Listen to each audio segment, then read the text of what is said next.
Okay, so welcome back to the trading desk. Welcome to video number 3. What we're going to start looking at now is the Forex market overall infrastructure. And within that infrastructure, there's a number of things we're going to look at. So for example, in video number 2, we started looking at the participants within the Forex markets. And we looked at businesses and corporations, and we also looked at central banks and governments as major participants within the Forex markets. We're actually going to take another step now, and when we look at infrastructure, we're going to be looking in more detail and continuing to build out our knowledge as to how businesses and corporations, central banks and governments, as major players and big participants within the infrastructure, how these participants actually in detail start behaving. So we're also going to look at the owners of the infrastructure as well, and specifically what we're going to look at is investment banks and retail banks as the major owners of infrastructure where businesses and corporations transact their business. And there is another participant that we're going to look at, and the participants we're going to look at are really the investment community. So we're going to look at pension funds and hedge funds, and really these guys get grouped together with businesses and corporations, as we're going to see, because these guys are making investment decisions in Forex based on fundamental economic reasons and also for genuine business purposes. So we start to group fundamental participants within the infrastructure together. And the owners of the infrastructure transact their business.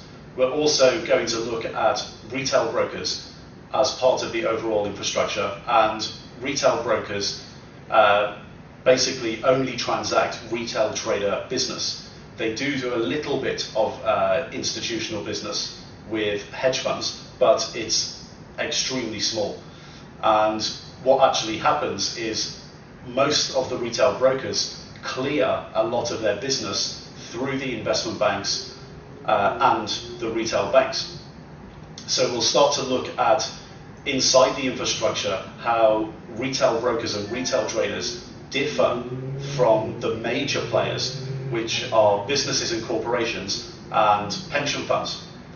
And then we're also going to look at the participation in the Forex markets in more detail, in much more detail, to further develop our understanding of drivers in the way central banks and governments behave. So let's go over to the computer screen and we'll start to look at the full infrastructure of the Forex markets to get a much better understanding and build out our foundation so we can work towards this systematic process. Okay, so welcome back to the computer screen. What we're going to do now is continue to build out our foundation and understanding of the underpinnings of the Forex market. And we're going to do that by next looking at Forex market infrastructure. And the reason we do this is because what we really need to do is understand the parameters of the industry that we're about to go into. By understanding these parameters, what we're essentially doing is understanding what the limitations are in the Forex market of what we can and cannot do. So the main participants in the Forex market are businesses and corporations and pension funds and hedge funds. Now we call these two entities participants because they're essentially trading and investing foreign exchange for fundamental reasons. The next entities that we're going to look at are investment banks and retail banks, and also retail brokers. Now, when we look at these guys, the way we have to look at them is that we don't look at them essentially as participants. We look at them as the owners of the infrastructure. So we're looking at businesses, corporations, pension funds, and hedge funds as the main participants in the Forex markets. And we're looking at investment banks and retail banks, and also retail brokers as the owners of the infrastructure. So when these guys want to actually transact, where do they have to go? They have to go to investment banks and retail banks, and also potentially retail brokers. Now, retail traders as individuals, we've grouped together within retail brokers, but you need to look at retail traders individuals. So as in you guys yourselves, you need to look at retail traders as participants in a similar way to businesses and corporations, pension funds, and hedge funds. So we have our two groups here, the main participants and the owners of the infrastructure here. And we also have central banks and governments. And central banks are not essentially defined as participants. They're not also essentially defined as the owners of the infrastructure. The way we define central banks and governments are entities that get involved in the Forex markets for reactionary purposes and mostly for political and stabilization purposes. And when we look at them in that way, we know they're different from the participants here because they're not actually getting involved in the foreign exchange markets for fundamental or business purposes. They're getting involved in the foreign exchange markets for political or economic / stabilization purposes. So the way central banks and governments behave is very different to the way businesses, corporations, pension funds, and hedge funds behave. So yeah, we can mark them down loosely, central banks and governments, as extra participants or participants per se in the Forex markets. But we want to distinguish between central banks, governments, businesses, corporations, pension funds, and hedge funds. We need to make a distinction because they do behave very differently and their agenda is different. And we also have the owners of the infrastructure, investment banks, retail banks, and retail brokers. And the participation factor of retail traders is extremely different to both our first set of participants, businesses and corporations, pension funds and hedge funds, and central banks and governments. And once we start understanding how all the different participants behave, and also how the owners of the infrastructure behave, once we start to understand that stuff, what we're essentially understanding when we put them all together is understanding the entire infrastructure of the international foreign exchange markets. Okay, so let's begin with trying to understand some basic dynamics of the Forex market. The international Forex market is a very heavily traded market. And in terms of dollar value per day, we're looking at about an average of $5 trillion of transactions made in the Forex markets per day, which is obviously a hell of a lot. The market opens in New Zealand at 5 p.m. EST, so Eastern Standard Time in the United States, on Sunday afternoon, and closes at 5 p.m. EST on Friday afternoon. And London really is the capital of the Forex markets because of its time zone. The Forex market on London time is open from 10 p.m. Sunday night till 10 p.m. Friday night. So basically, if you're in London, it's possible to trade the Forex markets during Asian, European, and United States hours.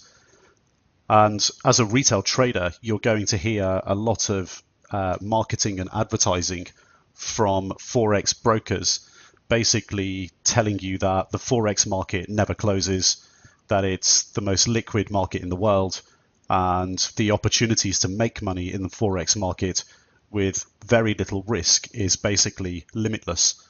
Well, it's obviously not true.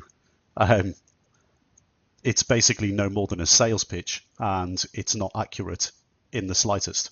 So more on this later as we go through the Forex market infrastructure when we get to retail brokers. But when we break down the volumes, only 20% of volume, so about $1 trillion per day, and I say only, still obviously a lot of volume transacted, but $1 trillion out of the $5 trillion per day in the Forex markets, it's estimated is for real economic reasons or business reasons. And this is against a backdrop of around 80% of Forex transactions, so around $4 trillion a day globally, which is based purely on speculation. And this breaks down mostly into hedge funds and investment bank prop trading desks, but also retail traders. And what we're going to realize as we go through infrastructure, that the speculation of retail traders is actually extremely different to the way speculation is defined within hedge funds and investment banks.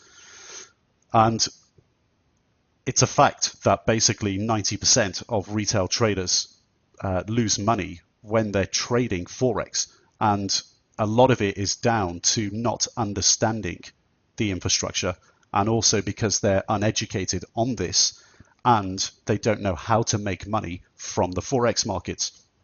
So let's look at our first set of participants. Let's look at businesses and corporations, and essentially they break down into two entities: exporters and importers. And we've got a few case studies here to help you understand how this all works. The first one is with exporters. So let's look at a case study of a Japanese-based technology company called Sapporo Semiconductor. So Sapporo, in this case study, are supplying SD-RAM chips to PC manufacturers in the United States. And they're selling these chips priced in US dollars. So 100% of their sales are received in US dollars. And at the beginning of the year, Sapporo are concerned that in the next financial year, the US dollar might fall and the Japanese yen rise against the US dollar. And that would be a change in the exchange rate of $1 buys 120 yen to $1 buying 100 yen. And we've got an Excel spreadsheet in the download section of the video. And if you open the file Corporate Sales Margin Forex Calculator, you're going to find these numbers here. So what this case study actually looks like. So why don't we open this up and just go through the cells, and it's pretty easy to follow. So basically we're in period 1, and next period, period 2, we have a forecast of Sapporo of 130 million US dollars. And the forecast, is in period 2, so here. And Sapporo think that there's a risk that the dollar yen exchange rate may fall to 100 from 120. Now the sales in yen in period 1 equates to $130 million times 120. So that's 15.6 billion Japanese yen. The costs of Sapporo are denominated in Japanese yen. Therefore, if we minus our costs from our revenue in yen, we end up with a gross margin in the business of 56%. Now, if the dollar does fall against the yen,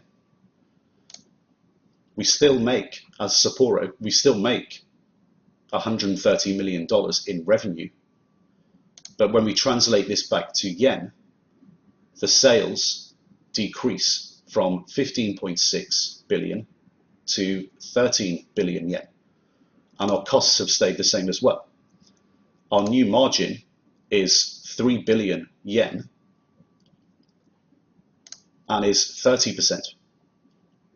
The difference in the margin is down to the change in the exchange rate. So the difference in sales and change in margin due to the exchange rate. So sales in yen change, therefore the margin changes. This means the margin has decreased by 46% because of the change in the exchange rate. So the local currency loss in Japanese yen, if we're looking now forward at period 2 and predicting what may occur, the local currency loss now is going to be 2.6 billion yen, so around 21.6 million US dollars. So Sapporo look at this and think we must hedge this situation, because if the dollar yen rate does fall from 120 to 100, in local currency terms, this is how much it's going to cost us. And if Sapporo is a publicly traded company, investors, when the dollar starts falling, are going to sell the stock of Sapporo because they're predicting in the future that if the dollar yen exchange rate does fall from 120 to 100, Sapporo's margin is going to get severely hurt.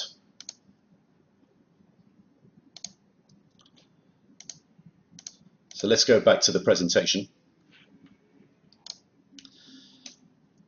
So what Sapporo do about something like this, what a corporate would do, is hedge the exposure by entering a 1-year forward contract. And they can do this through a corporate margin Forex account, typically at an investment bank. So let's say the corporate margin account is a 10% margin account, and they want to sell 110 million US dollars. Well, they're only going to put up 10% of that in order to sell the 110 million US dollars and buy 13.2 billion Japanese yen around the current spot rate. So the current rate is $1 buys 120 yen, and if dollar yen goes to 100 by the end of the financial year, they'll have locked in a profit of $22,000. This basically wipes out the local currency loss and the impact that the exchange rate has had on their reported sales and their margin. So by hedging forward, what they've done is taken away the impact of the currency move. They've eliminated it. So let's go back to the spreadsheet. Let's have a look at how this works here. So they put up $11 million margin. They sell 110 million US dollars at the exchange rate of 120, therefore buying 13.2 billion Japanese yen. When they take the trade off, they take the trade off at an exchange rate of 100. Therefore, they're receiving $132 million, locking in a profit of $22 million, which at the original exchange rate of 120 saves them their equivalent loss in predicted sales and margin. So just go through that spreadsheet in your own time. It's pretty straightforward. You can go through the sales look over the cells and understand how the calculations work. But essentially, that's a classic situation for exporters. Okay, so that covers exporters. Make sure you go through the spreadsheet and go over the cells and understand how this works. Do that in your own time. Now let's move on to importers.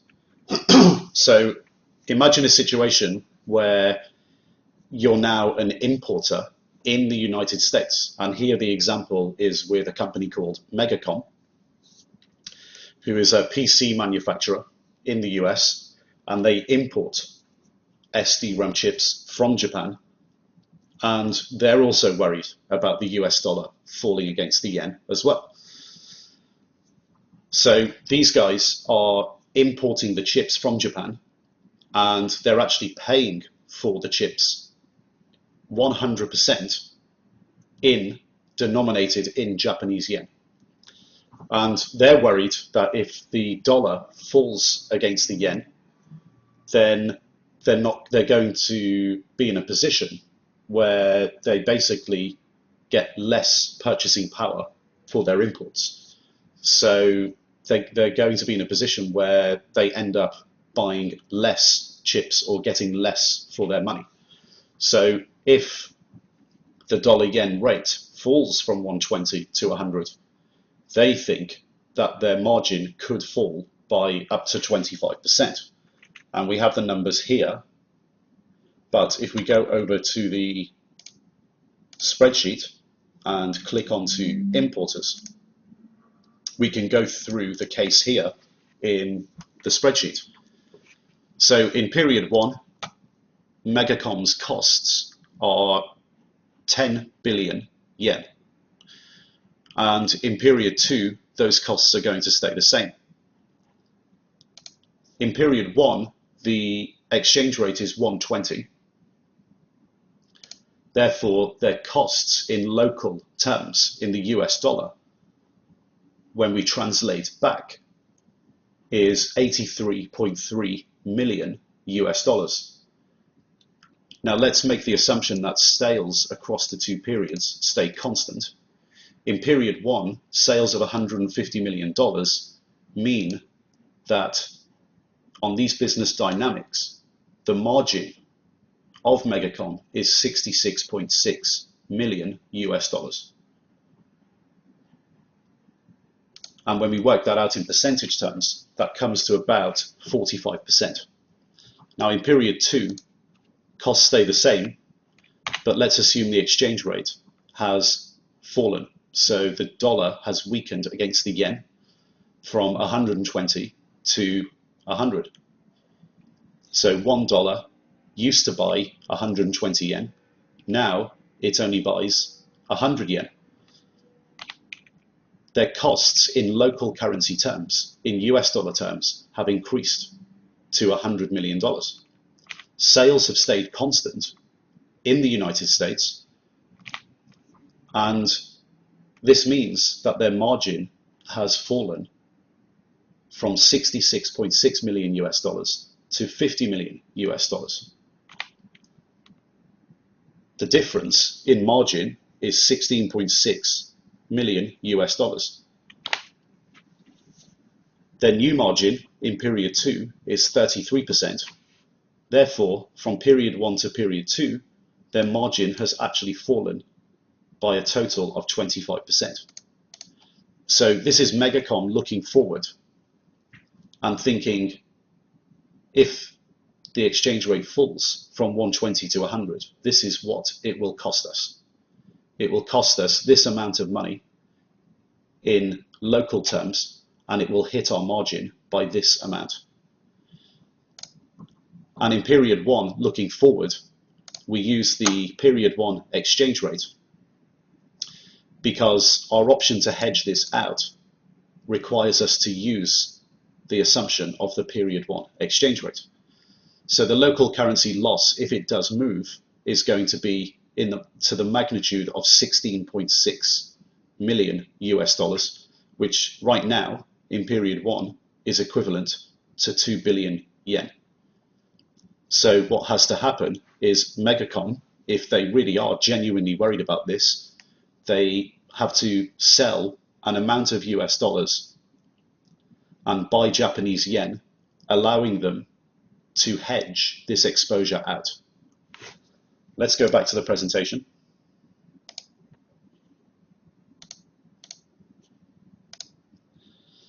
So to hedge the exposure, the board might propose entering a 1-year forward contract and do it in the same way with an investment bank through a corporate account, a 10% corporate margin Forex account, let's say at Morgan Stanley. And what they're going to have to do is sell 85 million US dollars to buy 10.2 billion Japanese yen, and do this close to the current spot rate at the beginning of the financial year. So the current rate is 120, and if the US dollar goes to 100, what they will have done by doing this transaction is hedge out the entire loss for the year and the entire hit in their margin. So let's go back to the spreadsheet. Let's see how these numbers work. So they put up $8.5 million into their corporate margin Forex account at Morgan Stanley. They sell $85 million and buy 10.2 billion yen at the current spot rate of 120. When they go to unwind this position in period 2, the exchange rate has moved to 100. Therefore, they're taking off the trade at the rate of 100, and they're selling 10.2 billion Japanese yen and buying $100 million. Their profit on this trade is $17 million and equivalent to 2 billion yen. This has therefore hedged out the total hit to their sales, their costs and their margin.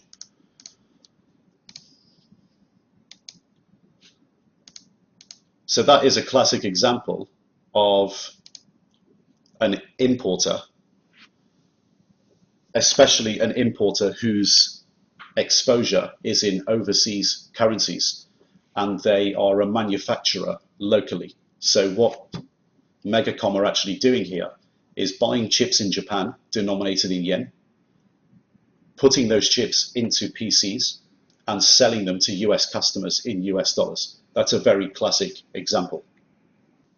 Okay, so make sure in your own time you go through the exporter and importer examples, especially on the spreadsheet. It's very important to understand how these things work, especially with corporations, because they are big players in the Forex market.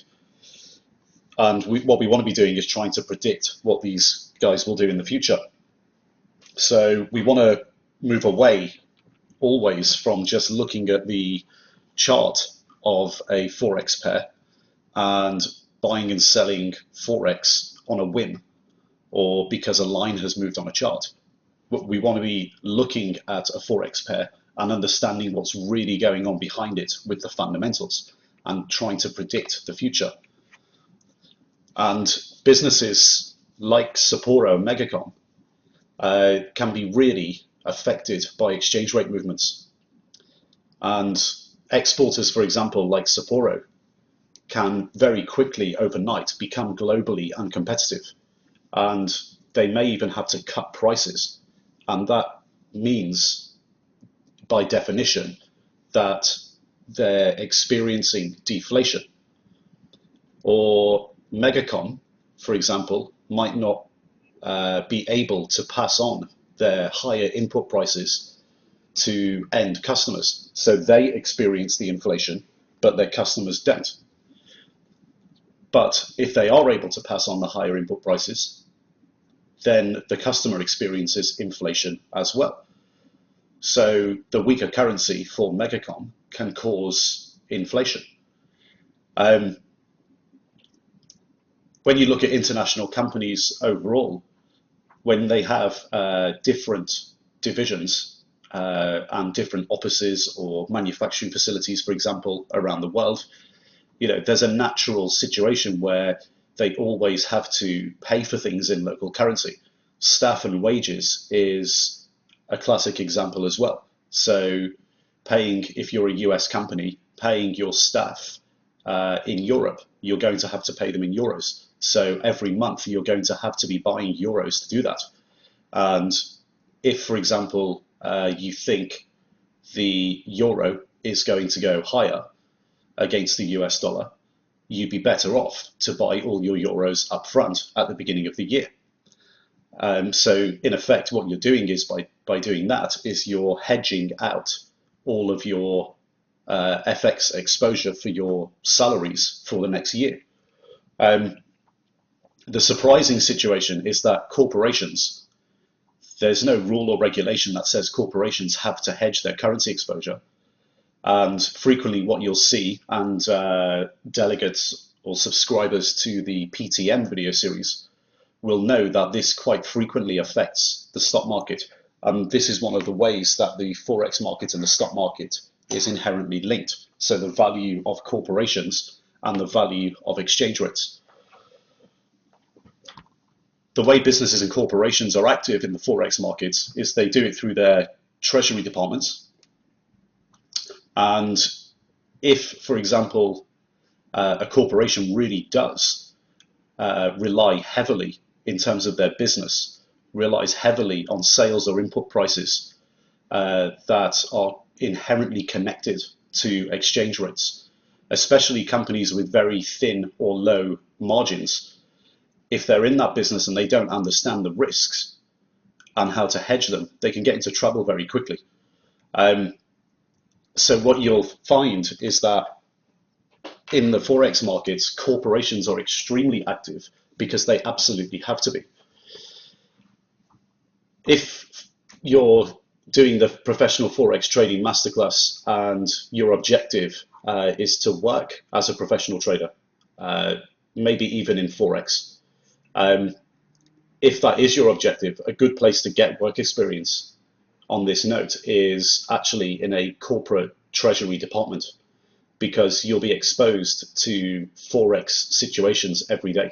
So working for an international corporation that has to hedge its exposures overnight for the next month and even forward for an entire year, it's a very good way of getting into the industry through the back door. What you can also do is with the spreadsheet is download the spreadsheet, go through the export and import impacts that Forex can have. And what you can do is just play with the numbers. You can change the numbers, see what happens if corporations are exposed with very low margins. You can see that corporations have a lot of exposure and can change very, very quickly in terms of their margins and profit. And this is actually the reason why they have to hedge currency going forward. Now, what you need to think of is we've looked at the kind of money flow behind exporters and importers and how these guys are exposed and how quickly this exposure can impact them. Now, I want you to think about this in terms of a country level. So if a country is a net exporter or net importer of goods and services, so exactly what we looked at before, is the country itself running a current account balance surplus or deficit? Well, it works in exactly the same way. The exchange rate impact for a corporation is exactly, in debit and credit terms, the same situation for a country. So if you're smart about it, what you can do is actually go into the spreadsheet and start looking at country level numbers. And the numbers will get quite big. They can go into the trillions, but the principles stay exactly the same. A net exporter will have negative shocks when the exchange rate goes higher, and a net importer will get negative shocks when the exchange rate goes lower. So just remember these principles, go through the spreadsheet, make sure you understand how the numbers work, and start thinking about this at country levels, so aggregate levels, and try to think of how the debit and credit system works, not just for a corporation, but for a country with big numbers. So whether a country is a net exporter or a net importer, and how big moves in the exchange rate can have an impact on them. Overall, we're looking at businesses and corporations specifically as participants in the foreign exchange markets. And as we look at businesses and corporations, we know that exporters and importers will be affected by the exchange rate moving up or down. And if they predict that something is going to happen in the future, you're going to see this starting to occur in the exchange rate of a country, because many businesses that are in the same position will actually start to hedge their currency exposure. And when you see moves in exchange rates, you'll now understand what is actually behind them, the real moves. Okay, so let's finish up with businesses and corporations. Do take your own time to go through everything. And let's move on to pension funds and hedge funds as major participants in the Forex markets. So pension funds and hedge funds are very active in the Forex markets on a day-to-day basis as well. That's because they're investing and trading internationally. And for them to, for example, invest in a stock or a bond in another country, so a country different to the one that they're domiciled in, the pension fund or hedge fund has to first purchase the currency of the country that they're buying the stock or bond in, because the stock and the bond will be denominated in the local currency terms. So very similar to the import example that we gave earlier within businesses and corporations. The import example of buying chips in Japanese yen, then putting those chips into computers and selling them in US dollars. Very similar to that situation. Hedge funds and pension funds, when they buy stock or bonds abroad, they will buy them in local currency. And then when they sell them, they have to convert back.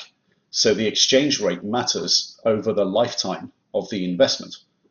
So for example, if a pension fund sells dollars to buy yen, so they are looking to buy Japanese equities, if they buy the Japanese stock market and they make a 20% return on the Japanese equities, when they come to sell them and convert back into US dollars, if the rate, the dollar yen rate, is 20% higher, they're not going to make anything. So the currency conversion on the way back out of the trade has cancelled out the profit on the whole trade. However, the currency exposure can be hedged out, similar to corporations, prior to making any investment abroad. And the currency, if they want to hedge it out, they just have to do exactly the same thing as the corporations did, which is buy dollar yen at the value it is when they put the position on in the first place, so at the time of purchase. And in a case where the fund is denominated in yen, this wouldn't really matter because they wouldn't have to convert back into US dollars. But if their fund is denominated in US dollars, this is obviously going to have an impact on them. And if they're investing internationally and trading internationally almost every day, obviously the returns of a fund can be seriously affected by exchange rates.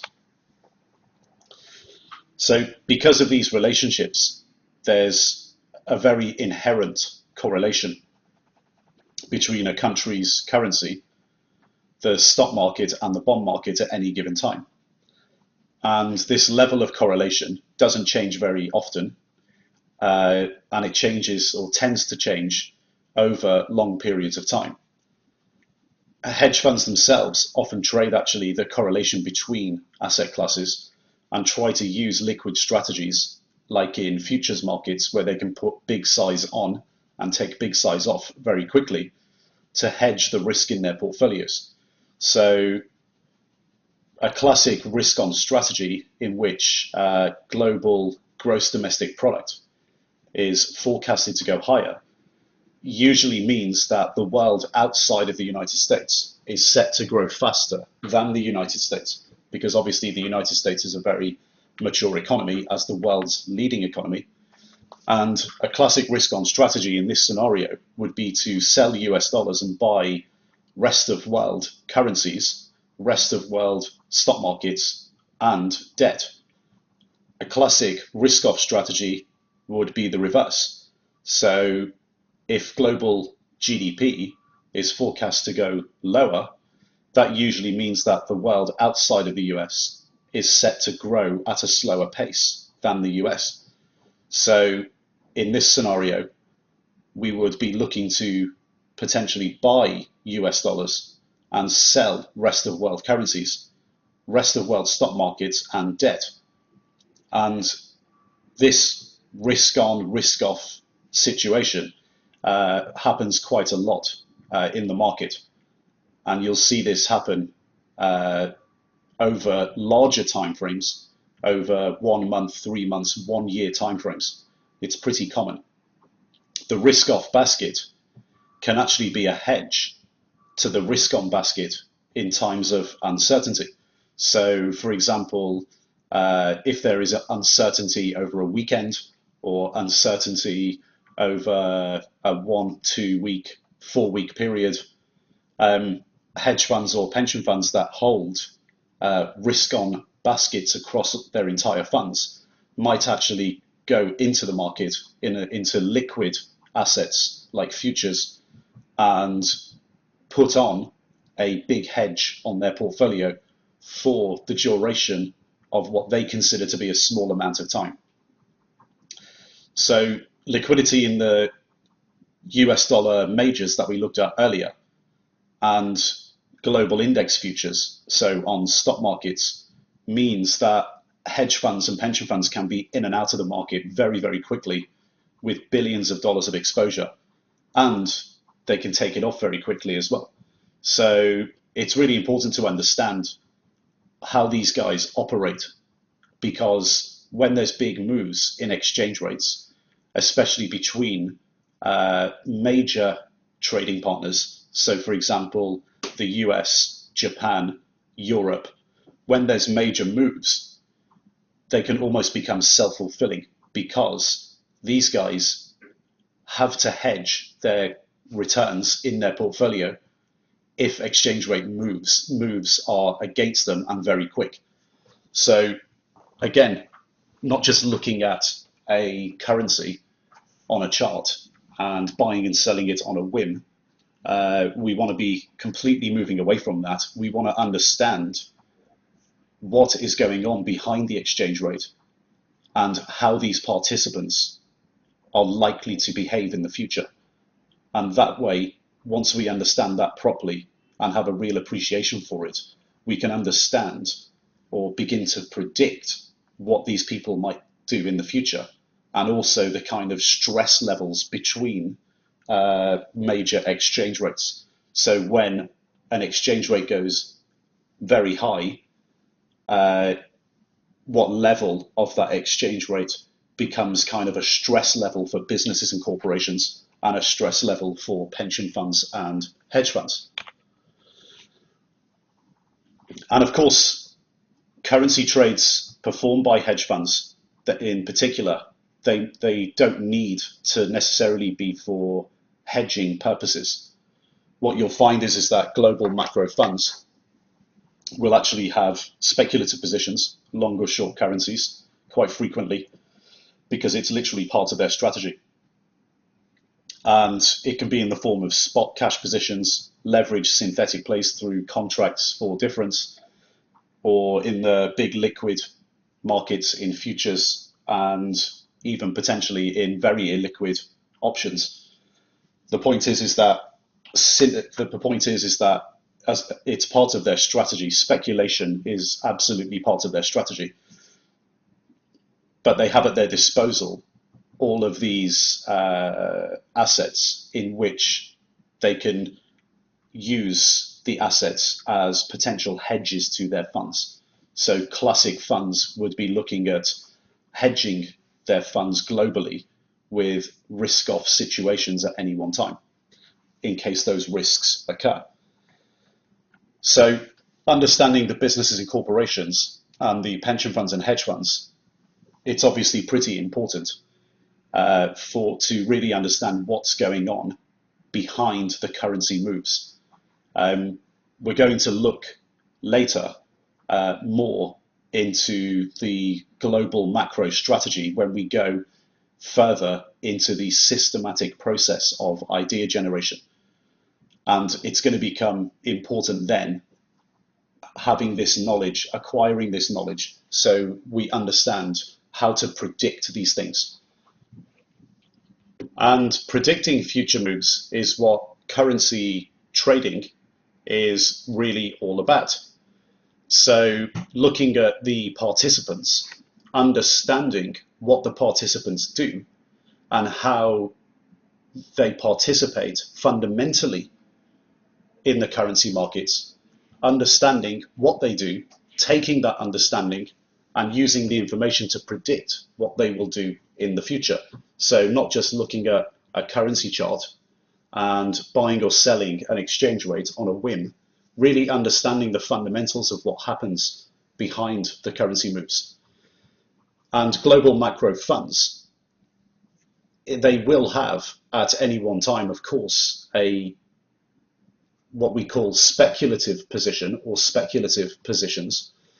But these positions are predicated on their views of fundamental drivers.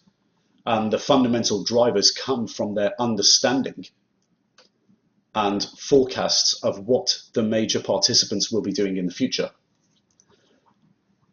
And when we go through our systematic process later, this is what we're going to be looking at. We're going to be taking exactly the same approach that global macro funds take in order to end up with positions in currency pairs. So we'll come on to that much later and go much more in depth into the fundamental drivers that global macro funds use in order to predict the future and take currency positions. But for now, let's move on to our next section of Forex market infrastructure. And let's start to look at what we term the owners of the infrastructure, the intermediaries, investment banks, and retail banks. So investment banks and retail banks, they're really the infrastructure that we have to deal with in order to transact in the foreign exchange markets. And that's really for businesses and corporations and pension funds and hedge funds, but there are other players as well. We'll come on to retail traders a little bit later, but first of all, with investment banks deal exclusively in the Forex markets with large corporations, pension funds, hedge funds, but also deal with governments, family offices, ultra high net worth and high net worth individuals. Whereas retail banks, on the other hand, are dealing with small and medium sized enterprises, so SMEs and retail clients, hence the name retail banks. But whether it's an investment bank or a retail bank, it doesn't really matter the name that we give them. The only difference really is the size of the client and the sophistication of the client. So the size and complexity of the trades. So investment banks, for example, will give corporate clients, pension funds, hedge funds, sophisticated hedging facilities. So in Forex, what we looked at earlier, for example, forwards and also futures and options. Retail banks are more plain vanilla. They offer the services of more plain vanilla spot transactions for SME, so small and medium-sized enterprises. For example, like the businesses and corporations we looked at earlier, so small and medium-sized businesses and corporations, so importers and exporters, for example, that do repeat business and require Forex to pay for foreign inputs, goods, services, and, and foreign currency purchases. For example, outside of businesses, retail banks will cover retail clients, so the man on the street. So if you're traveling somewhere on holiday, you'll need to buy foreign currency before you go. And how you transact, or how participants transact with the infrastructure by buying and selling Forex through them, how they transact can be quite different. So for example, for retail banks, unless you're a very regular client or big client of the retail bank, a spread or price that you pay on a liquid dollar cross or cross rate can vary massively. So if you've ever been to the counter of a retail bank and bought euros or bought dollars, you'll find that the processing fee is staggeringly large. The way they do business, retail business, is also done very risk-free. So it's all done on what's termed as an agency basis. So basically they'll take the market rate, which can be very, very small in terms of spread, and add on a really large commission either side of the trade. So you'll buy foreign currency at a very high rate and sell foreign currency to convert back into your domestic currency at a very low rate, and the spread can often be anything between 1% and 5%, even more for exotic currencies. That's just for the liquid ones. At investment banks, client business is done on both an agency basis and on a risk basis, and often the bank will actually take the opposite trade to the one that the client is taking in order to provide them liquidity.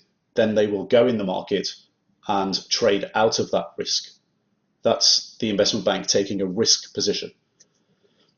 With an investment bank, the spread on a Forex pair when dealing as a client, in most cases, will simply be the prevailing market rate. So definitely with the liquid dollar crosses and cross rates, the spread will be as little as 1 pip. And that's a measurement we use in the Forex market. We're going to come to this later when we look more at basic calculations. But with investment banks, there's very little or no commission on the trade. So the infrastructure here is very apparent. The bigger and more sophisticated you are, and the more often you trade, the less you will pay to trade in Forex.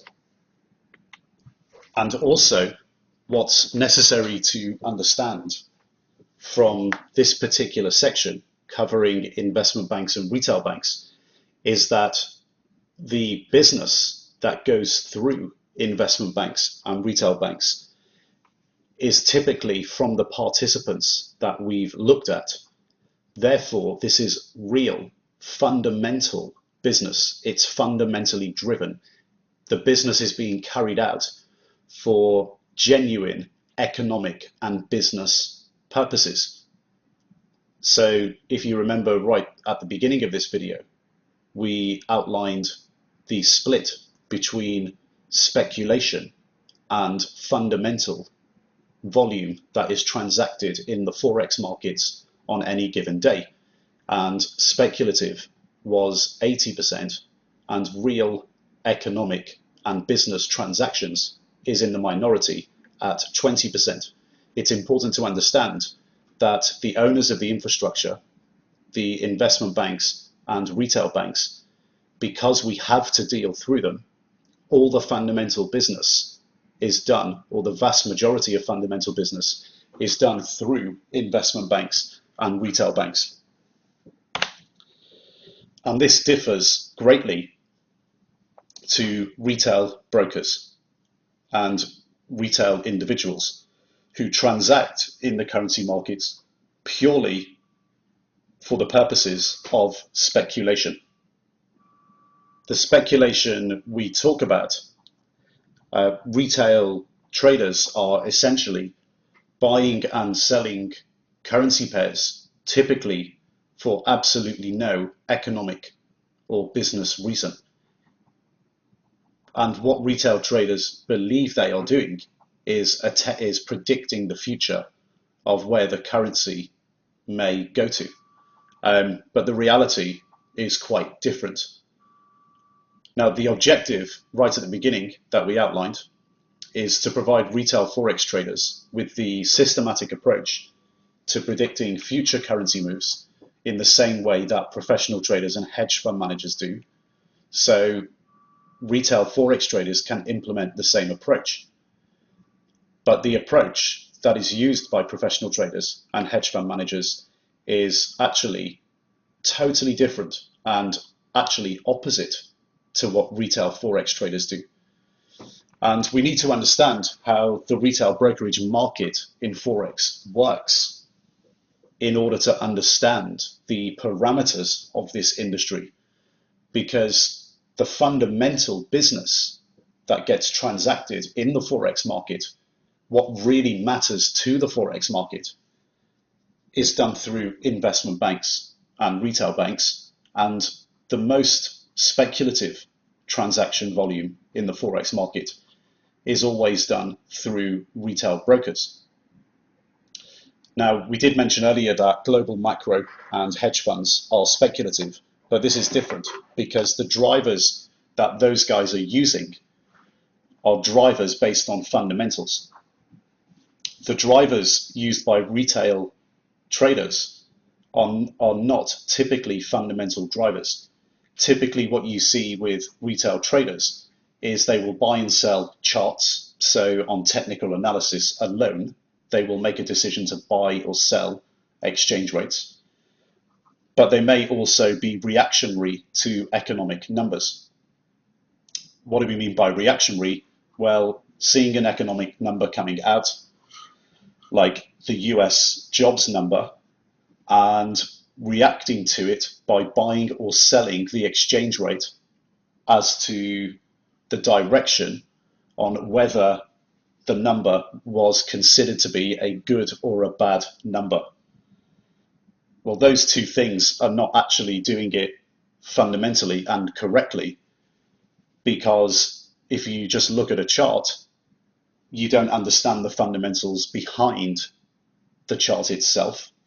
So you're actually just buying and selling a chart on a whim or on a pattern of past price movements. So you're not predicting the future.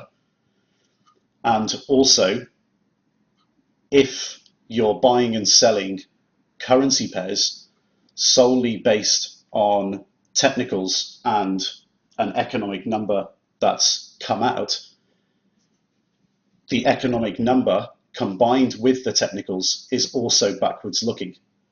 Typically what you will find is that most numbers that Forex retail traders trade on are backwards looking numbers. They're telling you what happened in the past. And professional traders and hedge fund managers actually take the opposite approach. They're looking at drivers, fundamental drivers, to predict what businesses and corporations and pension funds and hedge funds, governments and central banks will be doing in the future. So 1, 3, and 12 months into the future.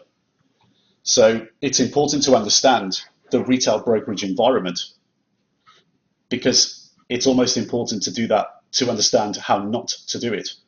We're going to go through this now, and the vast majority of retail traders don't really understand how this all works. And this is one of the main reasons why the vast majority of them lose money.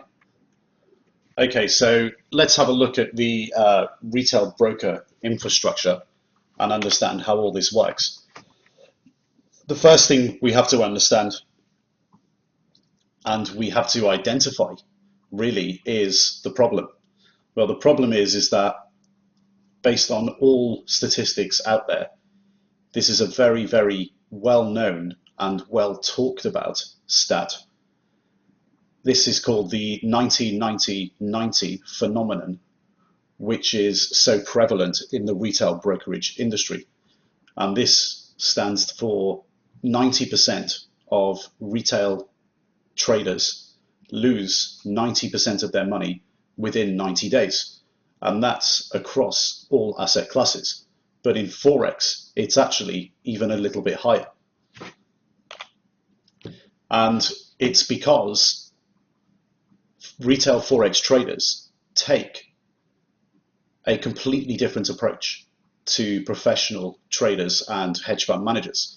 On the left-hand side, we've got the typical professional trader or hedge fund manager approach to international Forex markets. And on the right-hand side, we've got the typical retail trader approach. And this can be broken down into specific situations. And there's some good examples here under each section as to how these two participants of the markets differ. So the approach of the professional trader understands all of this stuff and has been schooled in it. And their approach is basically a long-short portfolio approach with a 1 to 3 month time horizon. However, the popularized media perception of what an investment bank professional trader or a hedge fund trader manager does differs from the reality. So everybody thinks that investment bank professional traders and hedge fund managers are trading in and out very quickly all day long and have lots of terminals and do hundreds of trades per day. Well, actually they don't. They do the opposite. And the perception also is that one of the main drivers of their decision-making process is to always look at charts. That's not the case either. The approach is long-short portfolio management with a 1 to 3 month time horizon, and the majority of their decision-making drivers come from fundamentals. And that's around 80% fundamental and 20% technical. This is the approach we're going to be using later when we go through the systematic process of attempting to predict future currency moves and build out that systematic process in the same way that professional traders do. On the other hand, the approach of retail traders are always under the impression that trading is about short time frames. So confusing market making with long-short portfolio management. So the media perception that traders are always trading in and out and they're standing on trading floors at investment banks or at hedge funds with lots of screens and always shouting, that just doesn't exist. It doesn't exist anymore, because in the old days, that popularized perception of what that is was actually market making. So that was traders dealing on the phone and dealing through the computers on behalf of clients. That was not them trading with their own money or trading with the bank's money, or in fact trading with investors' money at the hedge fund. That was them market making, so dealing directly with clients. So retail traders mix these things up, and they think that professional traders trade in and out all the time, and they confuse what used to be market making with what professional traders actually do when they're trading as a fiduciary manager of capital. So trading with long-short portfolio management in mind and taking the 1 to 3 month approach. So the opposite is actually true to what retail traders think goes on. So retail traders, because they think this is the approach that they take. They try to go into Forex markets and buy and sell things all day long, trying to make small amounts of money. Whereas the actual real professional trading approach is buying and selling currencies over much larger timeframes and having a long short approach and portfolio management, so having multiple positions. And this brings us on to the next stage, which is diversity and risk management. Prop traders at investment banks, the guys that use the bank's money to try and make money in the financial markets, and also hedge fund managers, they typically have multiple positions at any one time. And typically you'll see them having 20 to 30 positions, which are both long and short across multiple asset classes.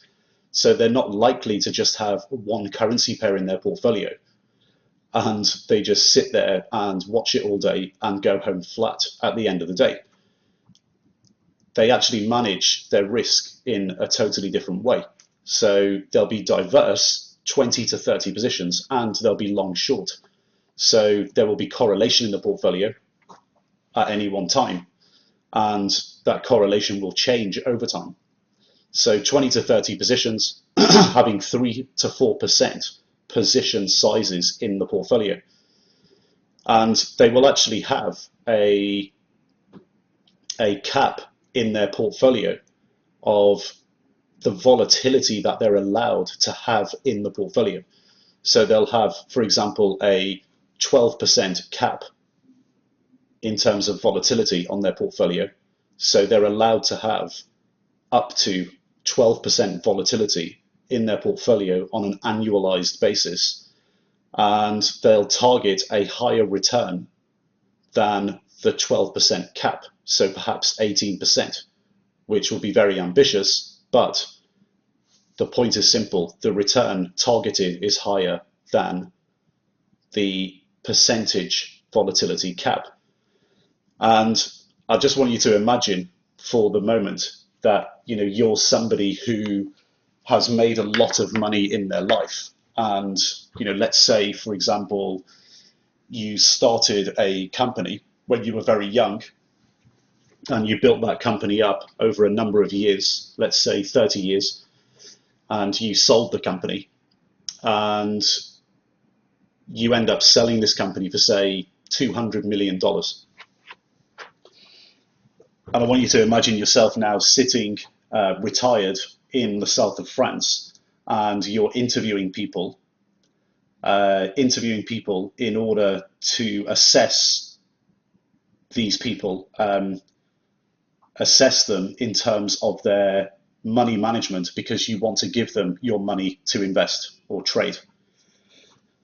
And I want you to imagine that you're sitting in a cafe in the south of France, and hedge fund manager number one turns up and he shows you how he trades, and this is how he takes his trades. He creates portfolios where he's got 20 to 30 positions long and short. So 20 to 30 positions long short, and everything is 3 to 4% position size in the portfolio. He's got a volatility cap of 12% and targets 18%, and his track record is he's been around for 7 years and he's made money 5 years out of 7 years. Then I want you to imagine number two turning up for the interview. And number two is what we see on the right hand side. He's got concentrated risk, and his account has typically 3 positions at any one time. So for example, long cable, long sterling US dollar exchange rate, short the Dow Jones Industrial Average, and at any one time this manager tends to just have a favorite position in the cheapest stock that they think is the cheapest at the time. Which one do you give your money to? Well, it's pretty obvious. You're going to give your money to the first guy because you've worked hard your entire life, and you don't want to give your money to someone irresponsible. because they're probably going to lose it. So if you think about it in these terms, this is why hedge funds stay in business, because they actually fulfill a mandate. So they go to their clients and say, I'm going to take 12% risk and target 18% return. Is that the amount of risk and return that you want to take? Yes. And I'm going to be diverse as well. Okay. So we're going to spread the risks. We're going to be diverse in our approach. And it doesn't matter if they beat the market over a 1 year period, because the market volatility may have been higher than the volatility of their own portfolio cap. So the investor signs up in the first place knowing that, which means if the hedge fund achieves their mandate, they're going to stay in business. So you'll see that, in popularized media, nobody can really understand why hedge funds that underperform the market always seem somehow to stay in business. Well, this is the reason why. The market return just doesn't matter. On the right-hand side, what you've got is the concentrated risk, no track record, and the retail trader thinking that this is the approach that professional traders take, when in fact, they take the approach on the left-hand side to risk, and the right-hand side is what retail do, and the two are literally polar opposite. In terms of return, the professional trader, hedge fund manager, they're literally employed to trade from now until they retire or the day that they die. They're hired on the mandate that we've talked about. Market outperformance is irrelevant, contrary to the mainstream media. But the approach of the retail trader is always short-term binary. So this is what we were talking about earlier with technicals and economic numbers. So always trying to make big money from an individual catalyst. So for example, the US jobs data, non-farm payrolls, that comes out every month. Retail is basically reactionary to stuff like this. What professional traders do is they try to predict months before what is going to happen. And then when it actually happens and is backwards looking, they use the liquidity of the retail market to actually get out of the trade. So they predict what's going to happen in the future, and retail traders react. Now, if you take the approach on the left-hand side, the professional trader approach, and you apply this across all asset classes, so currencies, commodities, equities, bonds, if you take the approach on the left-hand side, you are literally employed. It's your job to preserve capital and get growth from that capital over time. If you take the approach on the right-hand side, which is the typical retail trader approach, well, we know what the result is. The result is the 90-90-90. 90% of retail traders lose 90% of their money within 90 days. It's pure capital destruction. So on the left-hand side, it's all about capital preservation and growth. On the right-hand side, the result is simply capital destruction. So understanding how the retail trader market, in terms of brokers and the infrastructure, is really important, because as a retail trader, you're part of this infrastructure. You're interacting with it on a daily basis. Every time you access your trading platform, you're interacting with this infrastructure. So we've got to understand how this really works, so we can operate within these parameters and limitations and operate successfully. So the difference is really between the professional trader or hedge fund manager and the retail trader. The first thing really is in expectations. The professional trader, hedge fund manager, has realistic expectations and targets, and they aim to get rich slowly. And these expectations and targets are generally always met, and they're in business to set realistic expectations and targets, and they generally meet them. They tend to want to or aim to trade forever or until retirement. The problem with the retail trader is that they always have, whether they've been set by themselves or influenced by outside influences, so brokers themselves, or maybe even educators that have incentives that aren't aligned with the incentives of the retail trader. They tend to have unrealistically high expectations and targets, and a get poor or stay poor mentality. So the kind of lottery mentality: buy the ticket to the lottery and there's a small chance you'll win. And these expectations and targets are generally never met. And the vast majority of retail traders, as we've seen, just blow up or go round in circles every year, never making any money. Now, what I want you to think about now is how this infrastructure really works behind the scenes. As I said, understanding this infrastructure is really key to understanding the limitations of what you as a retail trader can and cannot do when you interact with this infrastructure all the time. Let's think of this from the broker's perspective. If you're a brokerage company, you have, let's say, thousands of clients. If the majority of your clients make money, then it means that your clients never ever blow up and they never close their trading accounts. So think of this from the investment bank perspective. So investment banks like Goldman Sachs, Morgan Stanley, Bank of America, Merrill Lynch. Why are these guys still around? Why have they been in business for hundreds of years? Well, it's because they always benefit from their clients making money. So don't listen to the popularized media that investment banks try to lose their clients' money. They don't. They literally do the opposite.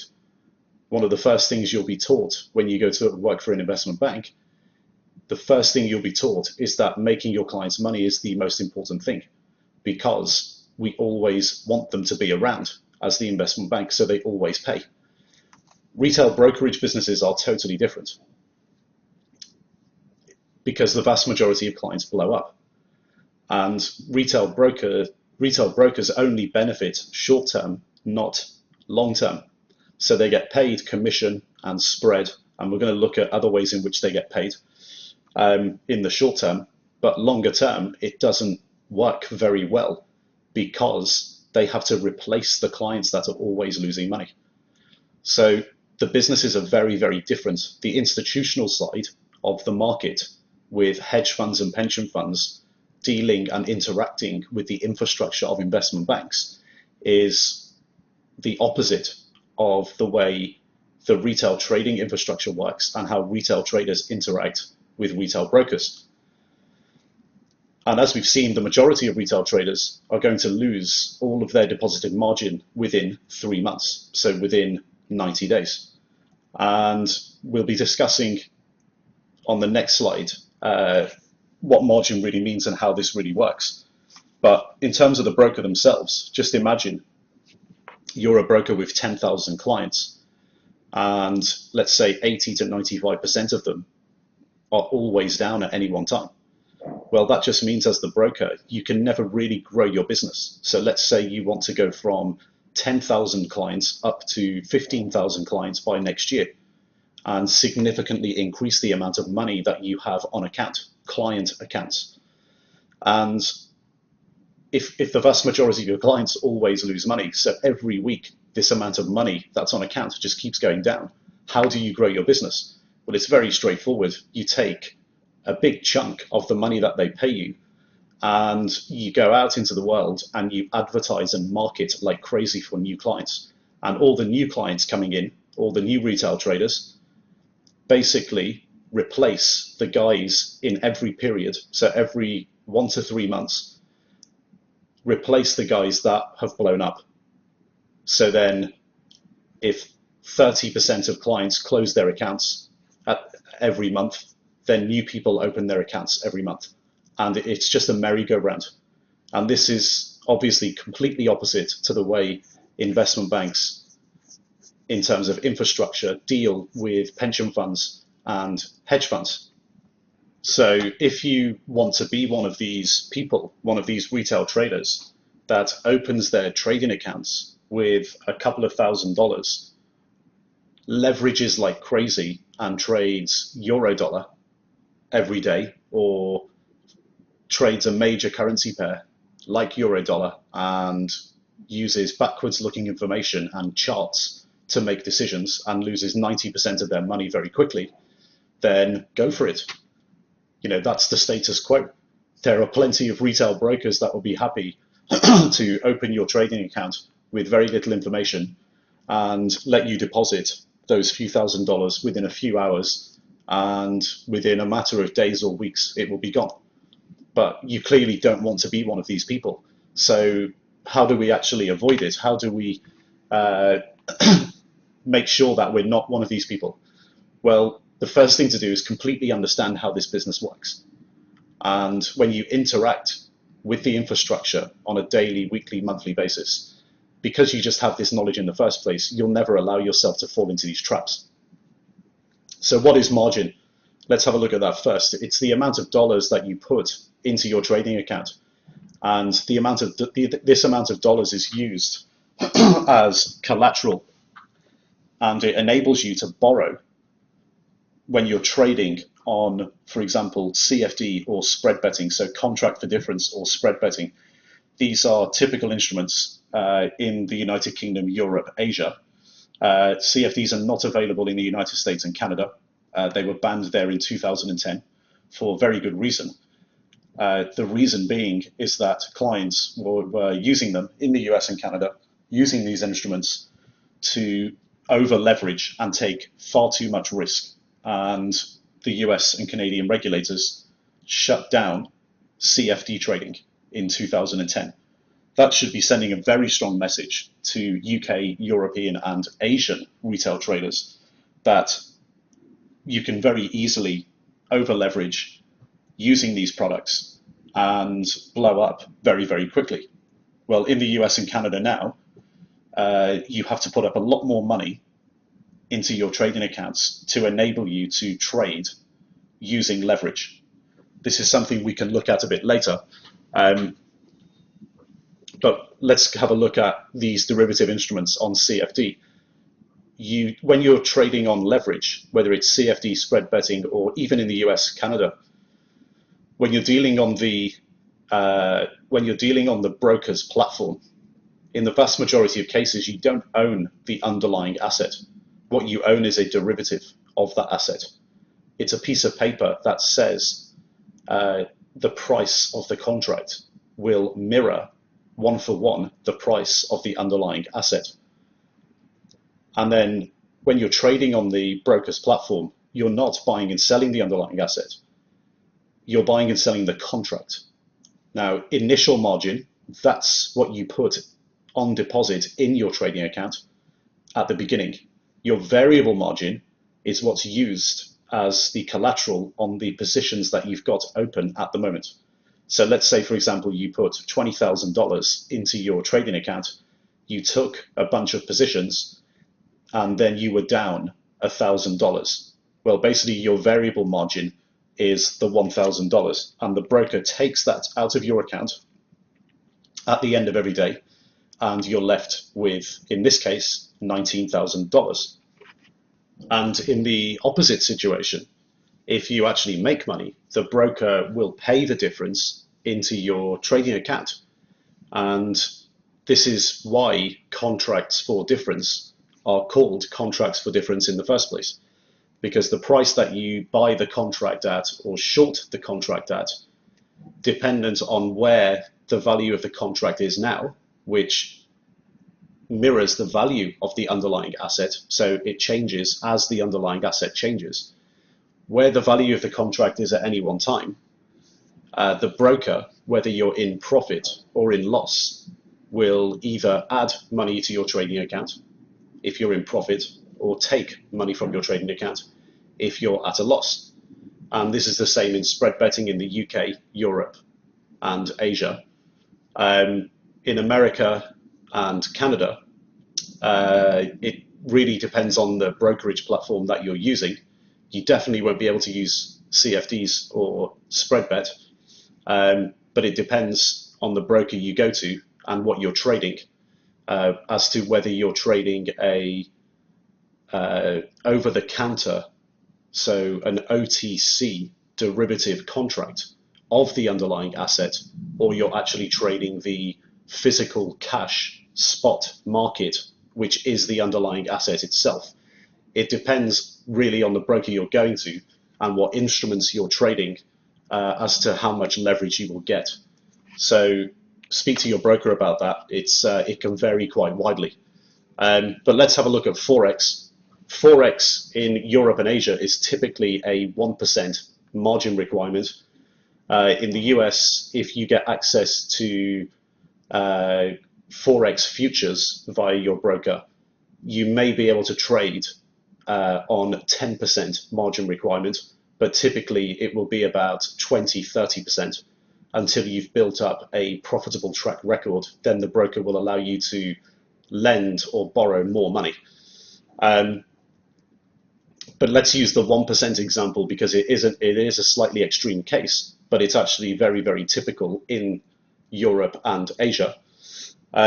Margin requirement basically means how much the broker requires you to put in your account to enable you to take certain size positions in Forex.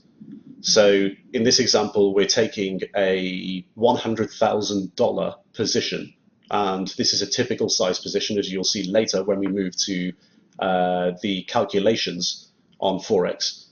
But if you have a 1% margin requirement and you take a $100,000 position, it means that the broker only requires you to put $1,000 in your trading account to enable you to take that position.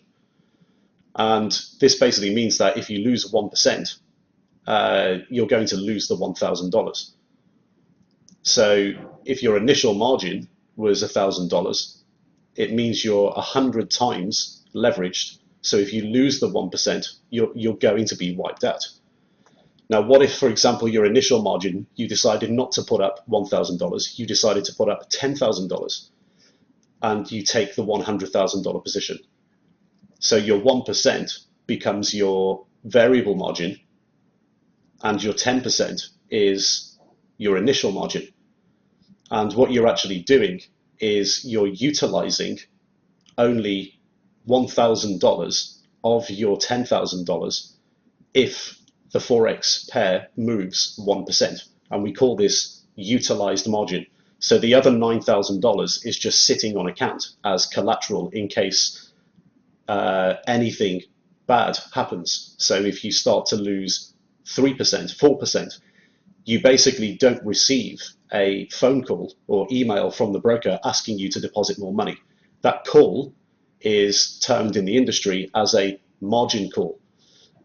So on this $100,000, what happens is if you do lose 1% on the $100,000 position, the exposure that you have is $100,000, you will be down 10% on your initial margin because you've lost $1,000 of the $10,000.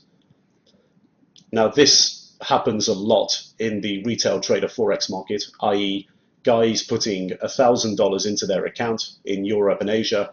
You'll need more in the United States to take that $100,000 position, but it's typical in that if the position moves 1% against them, they'll be almost wiped out and they'll have to put more money in their trading account to pay for the losses.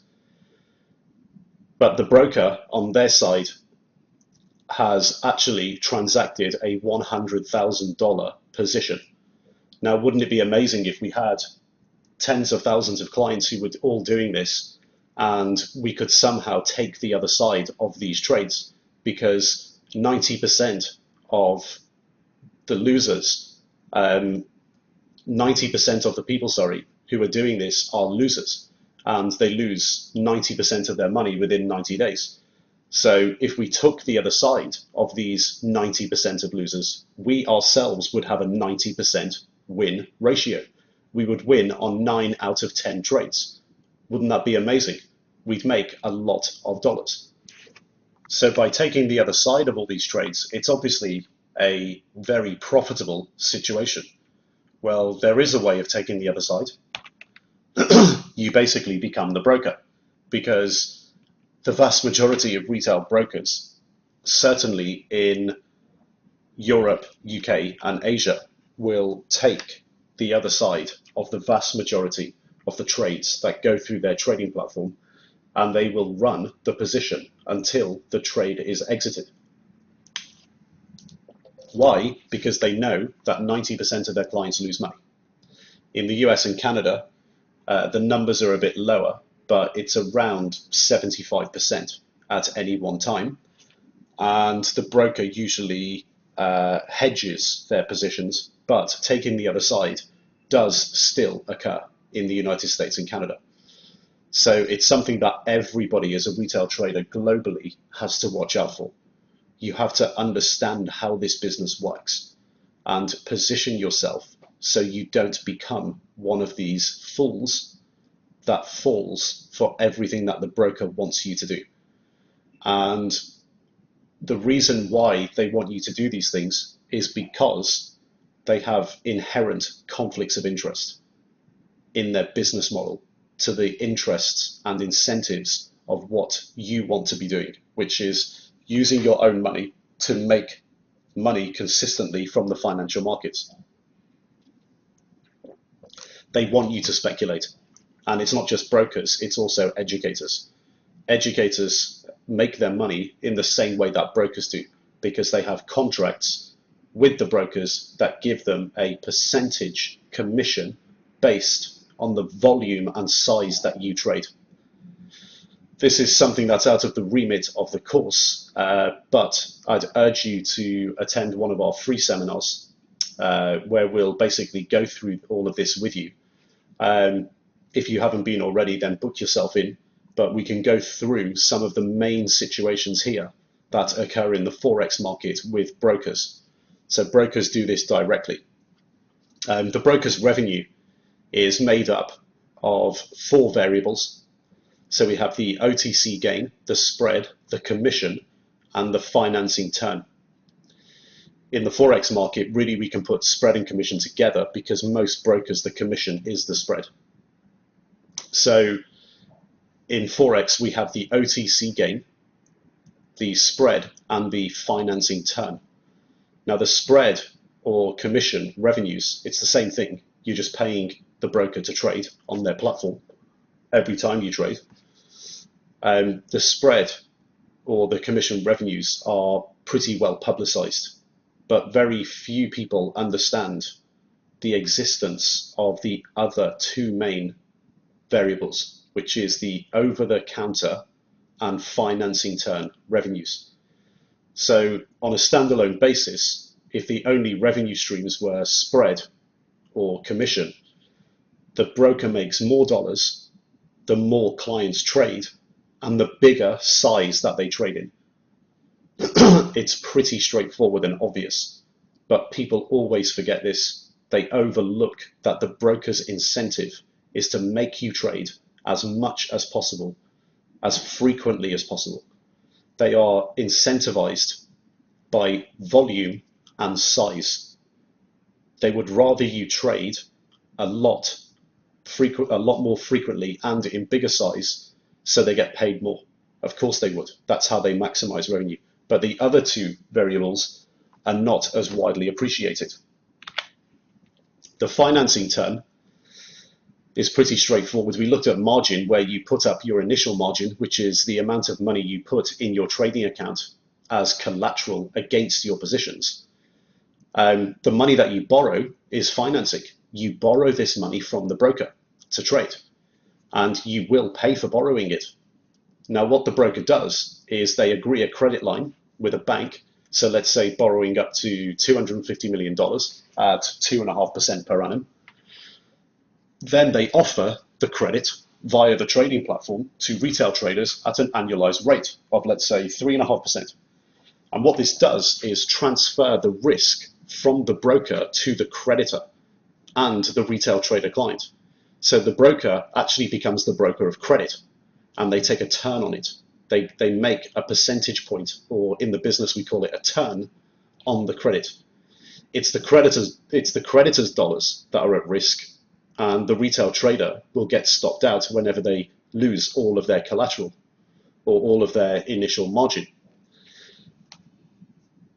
The financing itself, which this is something will surprise you, is the credit facility is negotiated actually using the retail trader's collateral.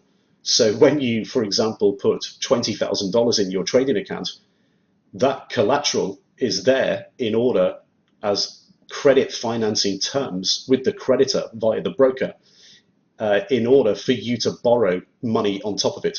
So you're putting up the collateral, not the broker. So they don't have any risk in this whole process. Now, the OTC gain example, the credit facility is used by the broker in order to take the other side of your losing trades. And they keep the difference as market making profit. So what you're actually doing is depositing money into your trading account, which is then used as collateral to enable the broker to lend you more money to trade, but they use the credit in order to take the other side of your losing trades. So what you're actually doing is sponsoring the broker to take the other side of your trades. So going back to this idea that we take 90% of the losers, and so we take the losers who are 90% of all retail traders, and we use someone else's money to take the other side of those trades, and even get the person or the people who are providing us with the losing trades to pay for the credit. I mean, it's a dream business. You couldn't make it up. The broker has no risk, and they're just taking the other side of losing trades and charging a turn on the financing to the parties who are providing the losing trades. You've got to understand this infrastructure.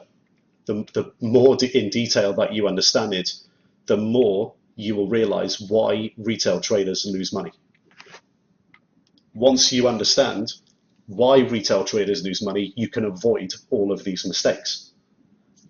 Understanding how infrastructure works in the Forex market, especially on the retail side, because that's our objective, understanding how Forex market infrastructure really works is absolutely key to whether you're going to be profitable or not long term.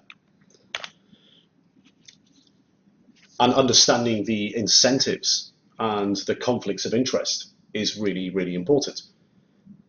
It can take you as little as 1 day or even less.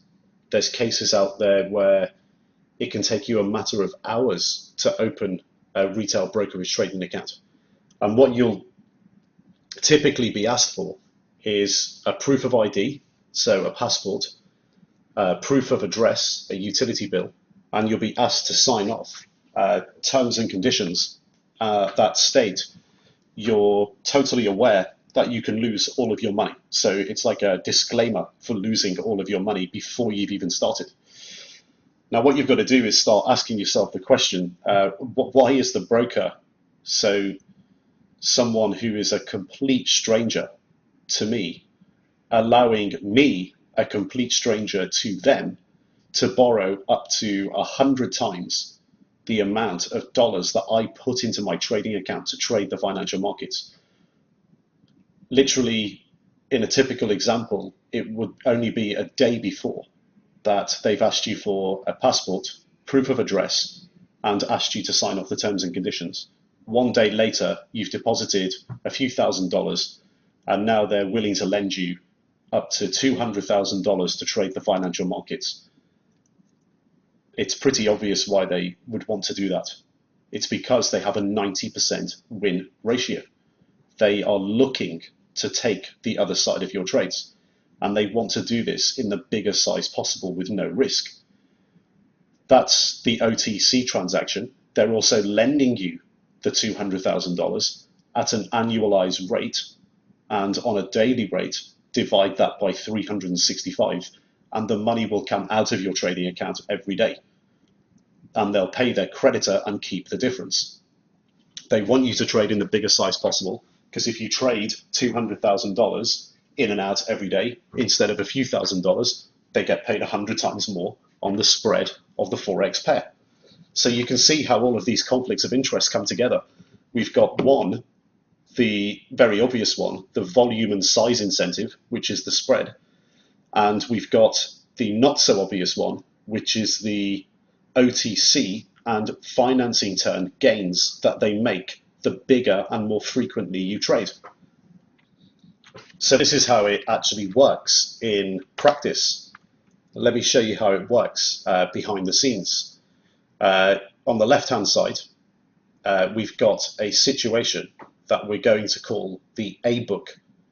And on the right-hand side, we've got a situation that we're going to call the B book. Now, I want you to imagine actually being the broker, and you do have 10,000 clients at any one time. And you walk in every morning to the office at 7 a.m. and you know that today, 90% of your clients, 90% of the trades that go through your trading platform are going to lose money. You've got your credit facility in place, and you can lend up to 100 times what people put in their trading accounts in Forex. What you actually do is you can systematically split up the losers and the winners in terms of trades and in terms of clients. So let's say, for example, 90% of your accounts when you walk in the morning are down. So 9,000 accounts are in the red, and 1,000 accounts, 10%, are in the blue. Well, what you do is you just have a piece of software, an algorithm, that basically you put all of your losing clients into one side and all of your winning clients into one side, and they both get treated differently for that day. So you put all of your losing clients on what is called in the brokerage community the A book, and you put all of your winning clients on the B book inside the same algorithm. Let's have a look at what happens to a losing client first. When a losing client goes on the platform and enters a position, the broker automatically takes the other side using the credit. They run this OTC position naked with no hedge until the losing client unwinds the position. Then the broker automatically unwinds, because when the losing client trades out of the position on the platform, the broker is taking the other side again, which means they're closing their equal and opposite position. And the vast majority lose dollars because they are losing clients, and the broker makes dollars. So the broker on this trade gets paid the OTC gain, the spread or commission, and the financing turn. So very profitable clients for the broker. Thank you very much. What about the clients who make money? Well, they automatically go on what's called the B book. The broker, when they trade on the platform, takes the other side, and outside of the platform, the broker also has access to the real market, and they hedge the position that they've taken against the winning client on their own platform by taking the opposite position, so the same position that the client's got, in the underlying asset which is trading in the real financial market. So let's say, for example, you purchase euro dollar on the platform of your Forex broker, and you buy a quarter, let's say you buy 200,000 euro dollar, and the broker automatically is filling that position on the platform by taking the opposite side. They've taken the spread on that and sold you euro dollar. They then go into the underlying market and buy 200,000 euro dollar automatically. Then when you come to unwind it, you go to sell it. The broker buys it off you, but then they sell the underlying as well, all at the same time.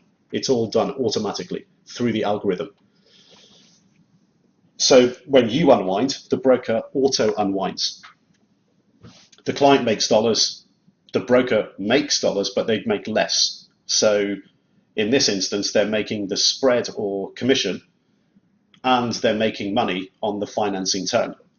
In this situation, whether you're a losing client and the broker takes the other side, or you're a winning client and the broker takes the other side but follows the position as well, so they automatically hedge your winning position. Whether you're a losing client or a winning client, it doesn't matter to the broker, because they make money with no risk no matter what happens. This is how the infrastructure works. However, they make less money from winning clients, and they have to take two positions with winning clients. They have to take the opposite position on their platform, and they have to use double the amount of capital they would with a losing client to actually buy or sell the underlying asset to hedge the position that they've taken against your platform trade. So they would rather commit less capital, and they would rather make more money. So they would rather you be one of these people. They want you to lose money. They want to maintain the status quo. They want you to be somebody who doesn't know how to trade properly, so they can take the other side, and you don't become one of these people over here. Because here, they have to use twice the amount of capital, and they make less money from you. They make a little bit of money over here, but they make lots of money here. They want lots of losing clients trading on their platform.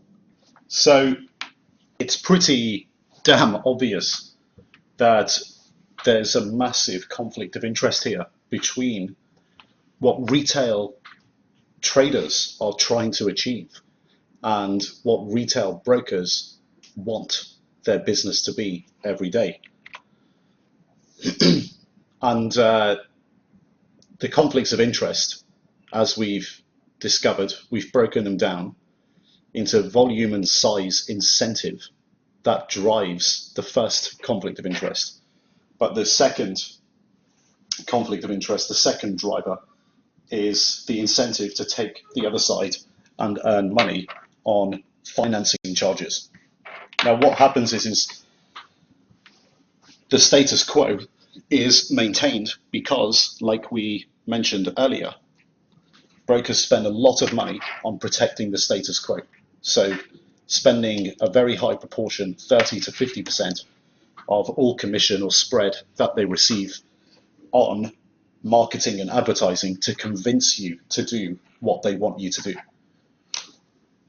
The conflicts of interest basically lead to a front door at the retail brokerage industry, the front door of lies and BS to retail traders believing that this is the way you trade as a trader in the financial markets.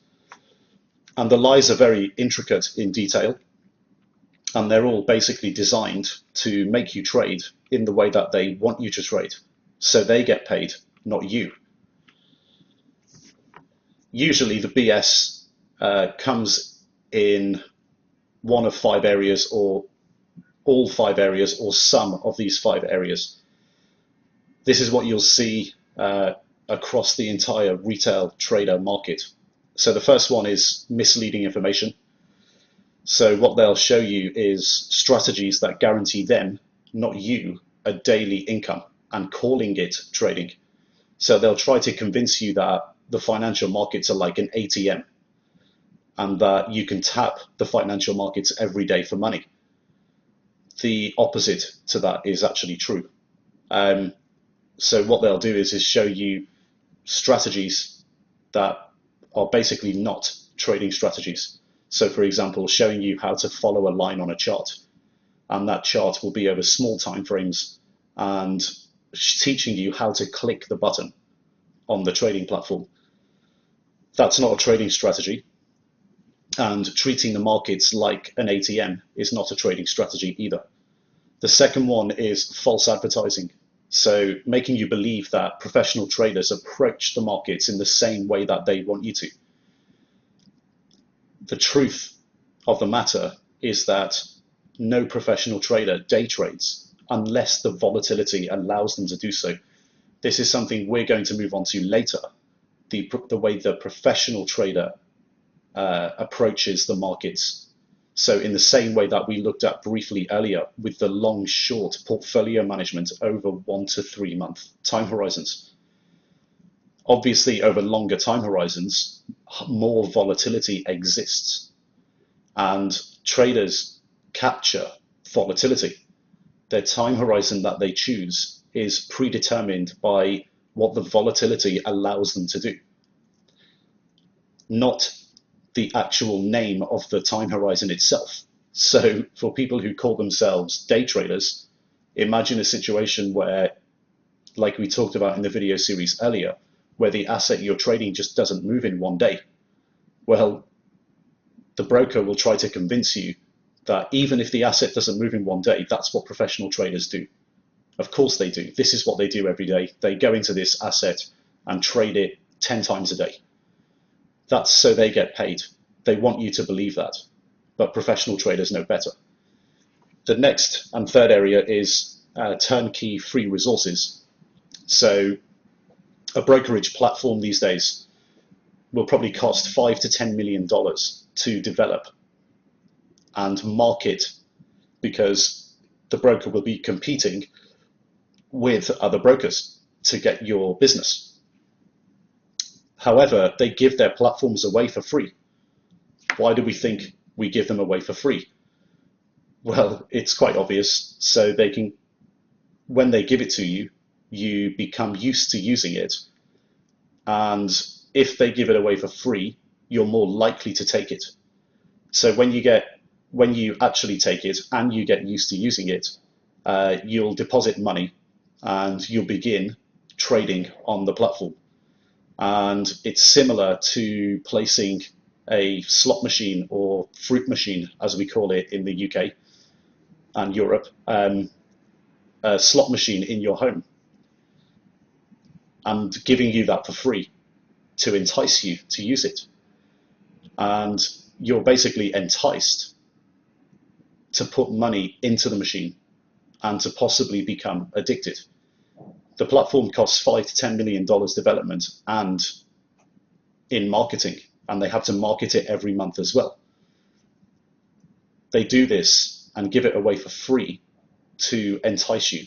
Why would they give it away for free? So they can actually get it into your hands, entice you to use it, put money into the system so they can take the other side. And what they'll do is they'll try and brand the platform as a professional trading platform. The problem is no professional traders use them. So it's a complete lie. The next thing is mis-selling of education. They'll train you basically how to use the trading platform. So if you've ever been to a broker seminar or gone into a broker's office or even gone onto their website and watched videos and downloaded the platform, what you'll see is that they'll teach you how to use the platform and they'll brand it as education. So they're going to teach you how to buy and sell on their platform and call it education. So trying to give you the impression that you're learning how to trade. Well, pushing the buy and sell button is definitely less than 1% of trading. And a monkey can do it. All they're doing is actually teaching you how to pay them. They're not teaching you how to actually decide what to buy and sell and when to do it, and how to build professional portfolios and trade properly in the same way a professional trader does. All they're doing is teaching you how to buy and sell. And that's definitely less than 1% of trading. It's the least important thing you will ever learn. The other thing is rebranding brokers as traders. So what they'll do is give themselves titles which will divert your attention away from the truth. And the truth is that they're incentivized by volume, frequency, and taking the other side. So these titles that they give themselves, a good example might be they'll call themselves a chief market strategist or a chief market technician. Well, it all means the same thing. If they're incentivized by volume, frequency, and taking the other side, so if they take a commission or spread and they take the other side and they charge you for financing, they're basically a broker. And what they'll do is these guys that call themselves chief market strategists or chief market technicians, they'll basically just constantly drip feed you with non-price sensitive information that will actually decrease your chances or odds of making money. And that basically increases their odds of making money. They're basically just puppets that are put out there in the media to convince you to trade constantly, as frequently as possible. And if you've been around the retail trader market for a while, you're probably going to recognize a lot of these things that we've just talked about here. You're going to recognize that this is something you experience almost on a daily, if not weekly basis.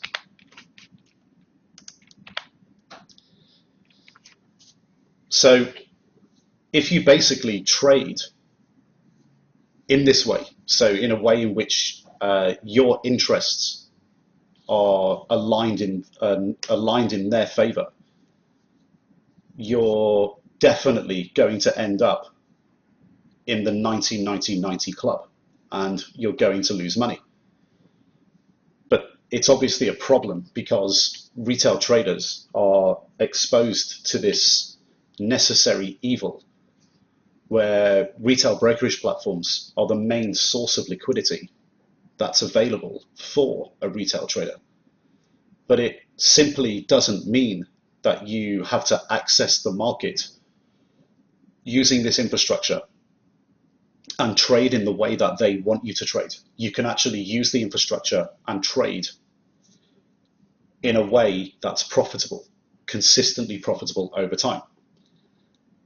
What you need to actually do, and this is the mode of thinking that you have to get into, is you use the infrastructure to access the market, but you do the opposite of everything that they tell you to do and want you to do. So you're essentially taking a real professional trader approach and massively increasing your chances of making dollars over a consistently long period of time. And if you think about what we've done to this point, we've looked at building out our foundation in the Forex market in terms of understanding how everything works. And we've started looking at the infrastructure as part of that. And what we've looked at is businesses and corporations, hedge funds and pension funds, and then retail. And the way businesses and corporations, hedge funds and pension funds transact is based on real economic situations, real fundamental and business situations, and they do this through investment banks. And in the Forex market, especially in the Forex market, businesses, corporations, hedge funds and pension funds deal on fundamentals. They are using fundamental drivers and looking forward, not backwards, forward, and trying to predict the future. And they take positions in currency pairs as instruments to either hedge themselves or even speculate, definitely in the hedge fund arena, to speculate on future currency moves. And they do this through investment banks. And retail is actually a completely separate entity. Retail is trading through retail brokerage platforms typically, and the two aren't even really connected. They're actually, in terms of infrastructure and approach and risk and return, totally the opposite to each other. What you've got to start thinking is you need to start getting into this mode of thinking that you are the hedge fund. You're running your own hedge fund. and you're looking to take fundamental positions in currency pairs in the same way that professionals do, but doing it in an environment, so in the retail brokerage environment, where there's parameters that are against you. So you have to basically work within the parameters to optimize your outcome. And these brokers, the retail brokers, they don't like clients who make money.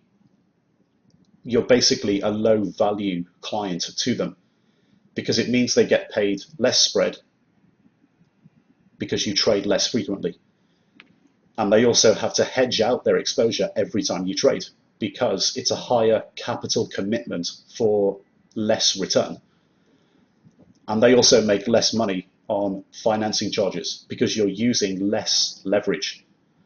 So if you are doing the opposite of what these guys want you to do, what you're doing is trading less frequently, trading with less capital, and you're putting up more margin in your account to cover your exposures.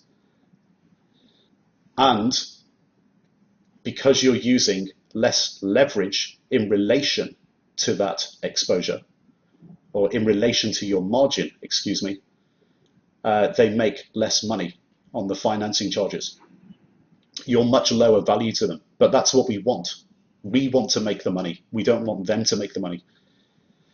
And this, when you compare the retail market to the professional trading side, you know, all professional traders know this. It's some of the first things they learn when they go into the market. They learn to be cynical and they learn to understand where incentives are and where conflict of interest is. And they avoid conflict of interest. The professional side of the market and the retail side of the market are basically just representations of the two types of money that occur across asset classes, actually. So not just in Forex, but also in the stock market, in commodities market, in the bond market as well, but especially in Forex markets because so much volume trades and retail are so prevalent in the Forex markets. There's two types of money, and the professional side and the retail side represent these two types of money very accurately. There's the smart money, which is the professional traders who know all of this stuff. And there's the dumb money, retail traders, that just believe everything they are told. And they blindly rely on the infrastructure that's provided to them by the retail broker. So they just trust that all the infrastructure that's given to them is somehow there for their benefit. It's not there for the benefit of the retail trader. It's there for the owners of the infrastructure to take money off you. And you're just falling for one of the oldest tricks in the book in the financial markets. Dumb money retail traders are just always led down the path to capital destruction, as we looked at earlier, by the owners of the market infrastructure and even the smart money.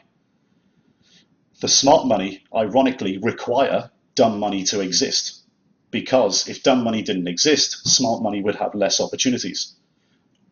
All that the retail Forex market is these days is a mechanism by which wealth is transferred from the dumb money to the smart money.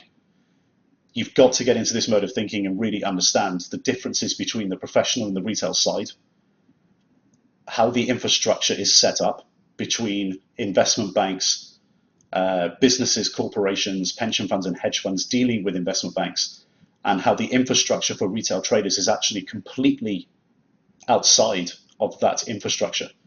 The two are not even connected. And you've got to get rid of everything on the right-hand side here, because everything on the right-hand side is what retail brokers want you to believe is what professional traders do. So you fall into the trap of doing everything on the right-hand side on their platform, and they get paid.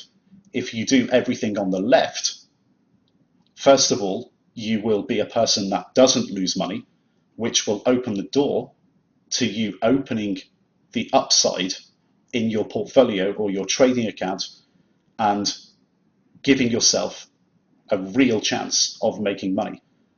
So the first step in capital markets and this is what any hedge fund manager or professional trader will tell you, the first step is to learn how to not lose money.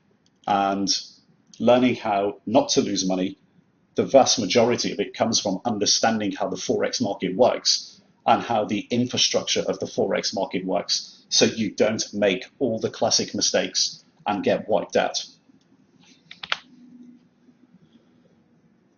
And what we're going to be doing throughout the whole presentation is we're going to be building this knowledge and foundation that allows you basically to ditch the dumb money approach and embrace the professional trader approach in the Forex markets. So you can basically implement this yourself without any outside help and be consistently profitable forever. If your objective, by the way, whether it's just using your own money or eventually working in the industry at an investment bank, hedge fund, or proprietary trading firm, it doesn't matter what your objective should be. Right now, your objective should just be on how to make money consistently. Build your track record and become a person that operates like a professional trader / hedge fund manager. Eliminate your downside and allow yourself to open up the upside. And as we go through the presentation, we're going to be building all of this out for you. So we're basically going to be ditching the dumb money approach and embracing the smart money approach. So we're going to continue to build out our foundation. So you've basically got to this point where you've seen the participants in the infrastructure of the Forex markets. And we started with businesses and corporations, pension funds and hedge funds, and we've learned that they go through the investment banks. And that's the fundamentally driven approach of real players that make real economic decisions and business decisions when trading Forex. And we've noticed and learned that the retail trader is dealing through the infrastructure of the retail broker, whose infrastructure has an inherent conflict of interest with everything that the retail trader wants to do. The retail trader really just wants to be like the professional trader and consistently make money using their own money over their lifetime. Now we're going to move on to the Forex market infrastructure of central banks and governments. And one of the ways in which central banks can actually get involved in the Forex markets is actually through direct intervention. And that's basically manipulating the exchange rate for the benefit or the general benefit of the economy. So we know that we've got different Forex market regimes. So we have the fixed and the floating regimes. And actually within floating regimes, we saw earlier that we also have dirty or managed floating regimes.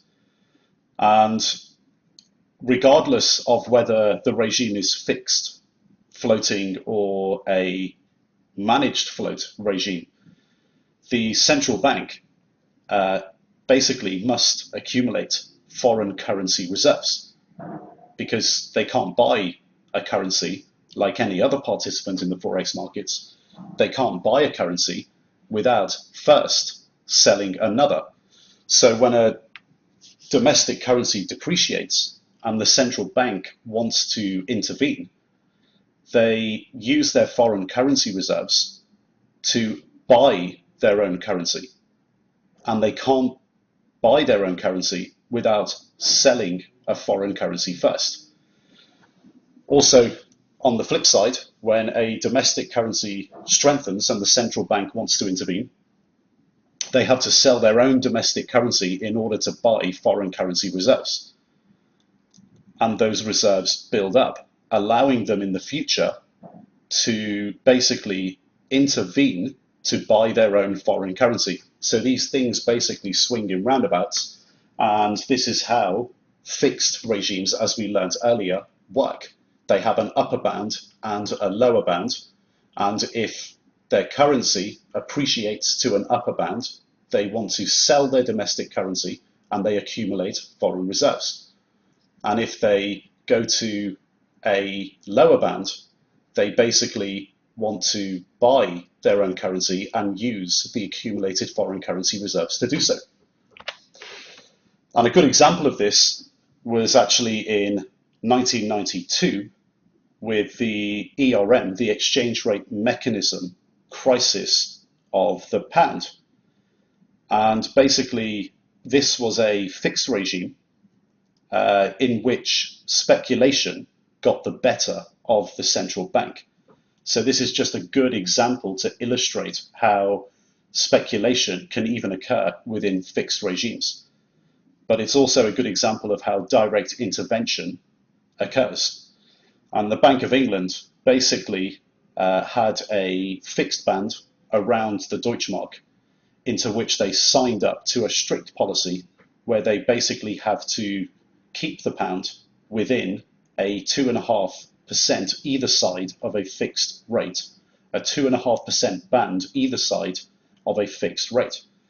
And basically the Bank of England, when the pound went to the lower band of the Deutschmark peg, the market speculated on the amount of foreign currency reserves they had and how it was an untenable position, both economically and politically. So one of the main problems was actually the rate at which they joined up to begin with. So the rate was basically a fudge, a political fudge, and the rate was too high. And every time the pound dropped against the Deutschmark by 2.5%, the Bank of England had to step in and buy the pound at an unsustainably high rate. The ERM was the precursor to the euro. It was the currency regime that was the precursor to the euro. So the idea was that all the original euro members would be part of the exchange rate mechanism, and they would harmonize their currencies and eventually all end up with the same currency. And as we know, the ERM basically broke, and the pound was devalued and traded through the lower band. And that's because the Bank of England ran out of foreign currency reserves and couldn't buy the pound. They couldn't support it. And this has ended up obviously becoming a bit of a blessing in disguise, because the euro so far has been a disaster for many nations that joined, even for the main founding partners, Germany and France. But the ERM goes to highlight exactly what direct intervention is all about. Central banks can intervene in the foreign exchange markets. They can use foreign currency reserves and print money, but enabling them to sell their own currency and accumulate foreign currency reserves if they believe the exchange rate is too high. And in the ERM, basically, people made a lot of money that day. It wasn't actually a day trade. It went on for months, building up into a situation where it became very obvious to the market that the pound was pegged too high to the Deutschmark. It was a political and economic fudge, and speculators built up huge shorts in the pound, and the pound collapsed. Foreign currency reserves ran dry, and the Bank of England couldn't support the pound. They had to let it go down. George Soros himself, the famous hedge fund currency speculator, made over £1 billion in one afternoon. And that was in 1992, when £1 billion was a lot of money. Obviously, it still is. But back then, it was a huge return. And as mentioned, even in this situation, the positioning in the market, which was opposite, taking the opposite trade to the Bank of England, this was building up over many, many months. And the time frame was not one day. It was building up over a long time. So central banks can directly intervene. The classic way they intervene in most floating and or managed floating regimes is actually through classic money supply. So what we have for you in the download section is a full definition in the PDF called Money Supply Definition Example, a full example and definition of what money supply actually is. So it would be good if you went to the download section of this video, downloaded that PDF, and really learnt the definitions of money itself, definitions that are the most common used in modern financial systems. The most common definition of money supply is called M2, and the money multiplier is most commonly calculated as M2 over MO. If you want to go to the download section, download the money supply definition, it might be worth doing that before you continue to go through this part of video number 3, and just learn those definitions. So here we're just going to take for granted that you've been through that already.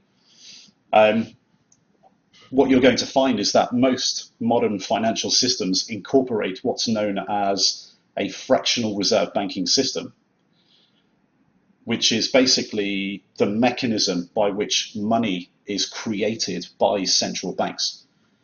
And this flows to the banks and from banks to institutions, corporates, businesses, and individuals. So basically, whenever a bank gives out a loan in a fractional reserve banking system, a new sum of money is just created from basically nothing. And the new type of money is what makes up the non-MO components in the M1 to M3 statistics. And there's basically two types of money in the fractional reserve banking system. There's central bank money, which is basically obligations of a central bank, including currency and central bank depository accounts, but also commercial bank money, so obligations of commercial banks, including checking accounts and savings accounts. Central bank money is defined as MB, and commercial bank money is defined as MO to M3. And basically, in a fractional banking system, there's a reserve requirement ratio, which is a minimum fraction of customer deposits and notes that each commercial bank has to hold as reserves, which they can then lend on. These required reserves are basically normally in the form of cash stored physically in a bank vault, so vault cash, or deposits made up within a central bank. And basically, central banks increase or decrease the money supply, the classic one being M2, so please check the definitions to understand that, by increasing or decreasing the banking reserves. We've also got in the download section a PDF called Fractional Reserve Banking Example. Please go through that as well so you understand exactly how this works. So you've got the understanding of the money supply definition and how a fractional reserve banking system works. If you learn those two PDFs inside out, you'll have a really good understanding and foundation of how money supply in the classic mechanism works. It's really important to understand this from a Forex retail trader's perspective, because this is what underpins all the fundamentals of money. So please go through that and try to understand it fully.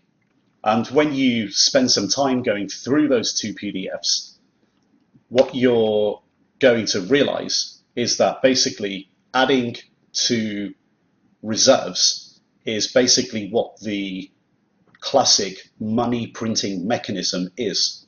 It basically allows banks to multiply their deposits and increase the amount of M2 or money, which is interchangeable definition. So money and M2 is the same thing.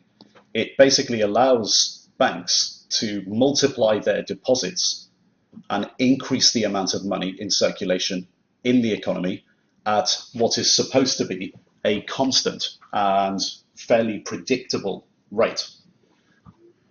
M2 is basically the broadest and most important measure of the money supply. That's why we phrase M2 and money as really the same thing.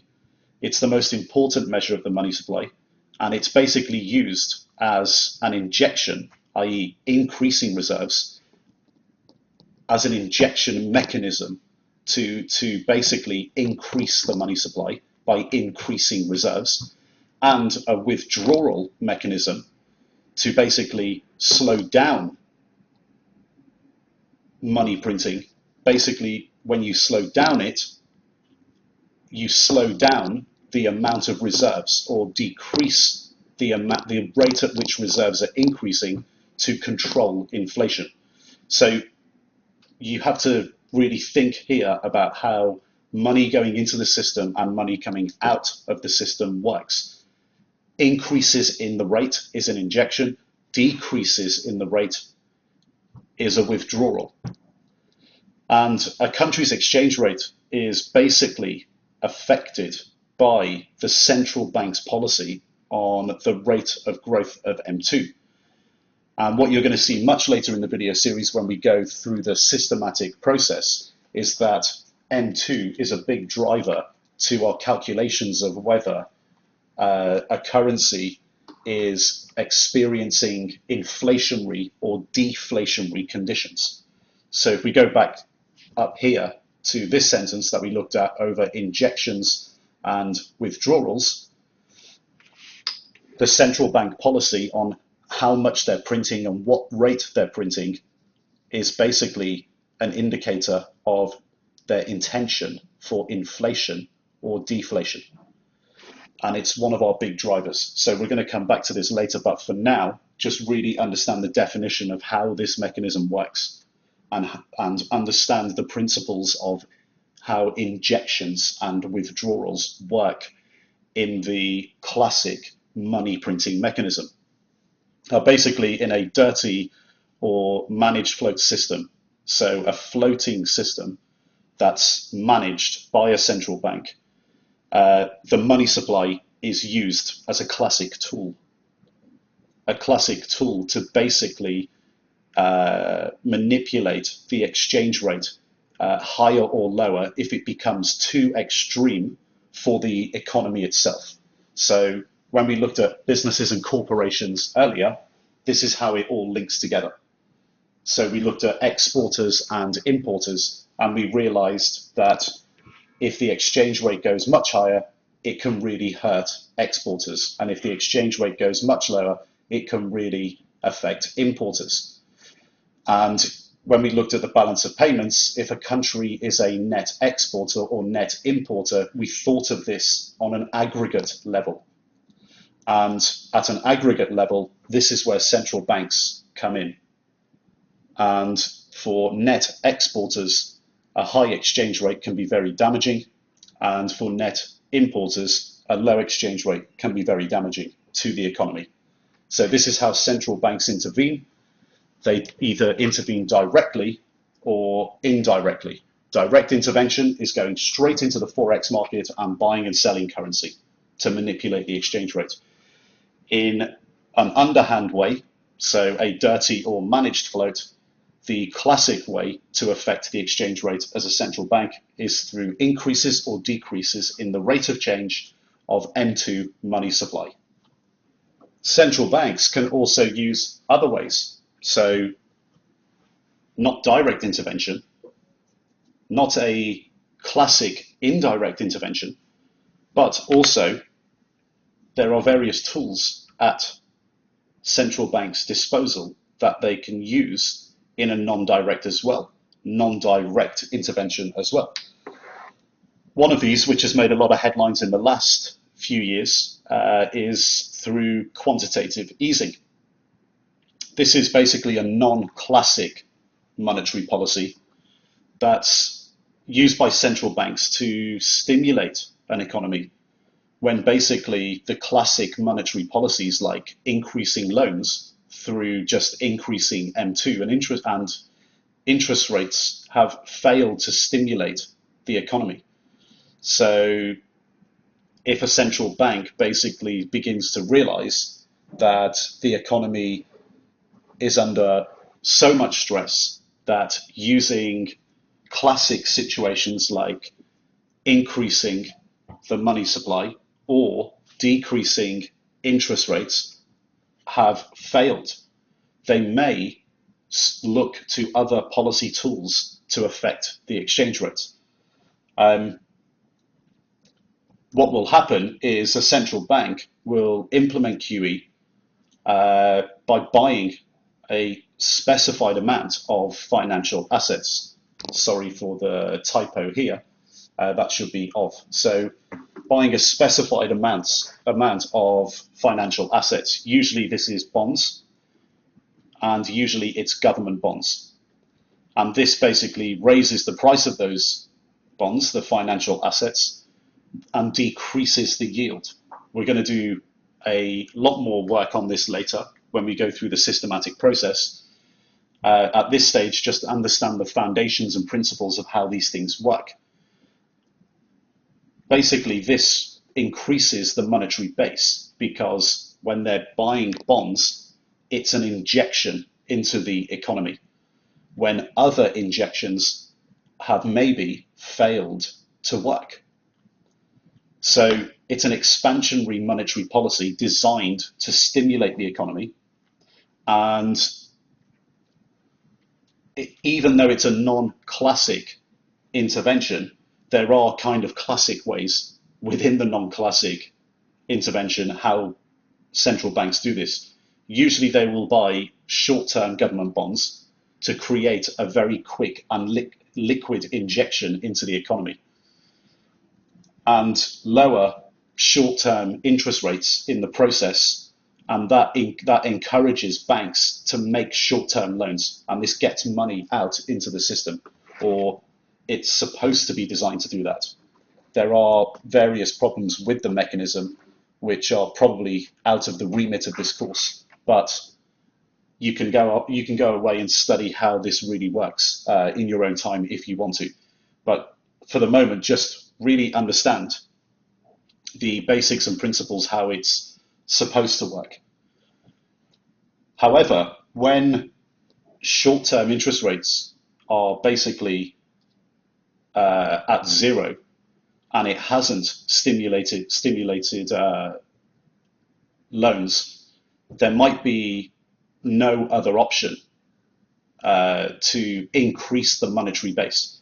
So QE is basically the final lever that central banks will turn to when interest rates are basically zero, and the classic M2 approach of increasing the money supply can't or fails to stimulate the economy by increasing the monetary base.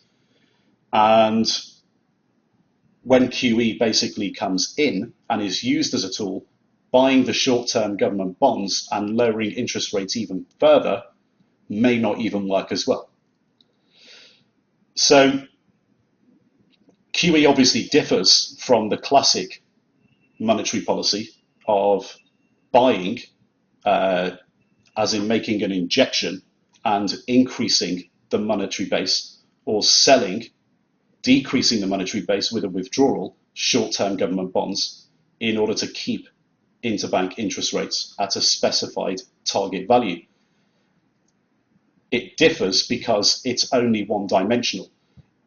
Central banks are not going in and saying, okay, the monetary base, we're looking to increase it, so we'll buy bonds, or the monetary base, we're looking to decrease it, so we'll sell bonds. It's all one way.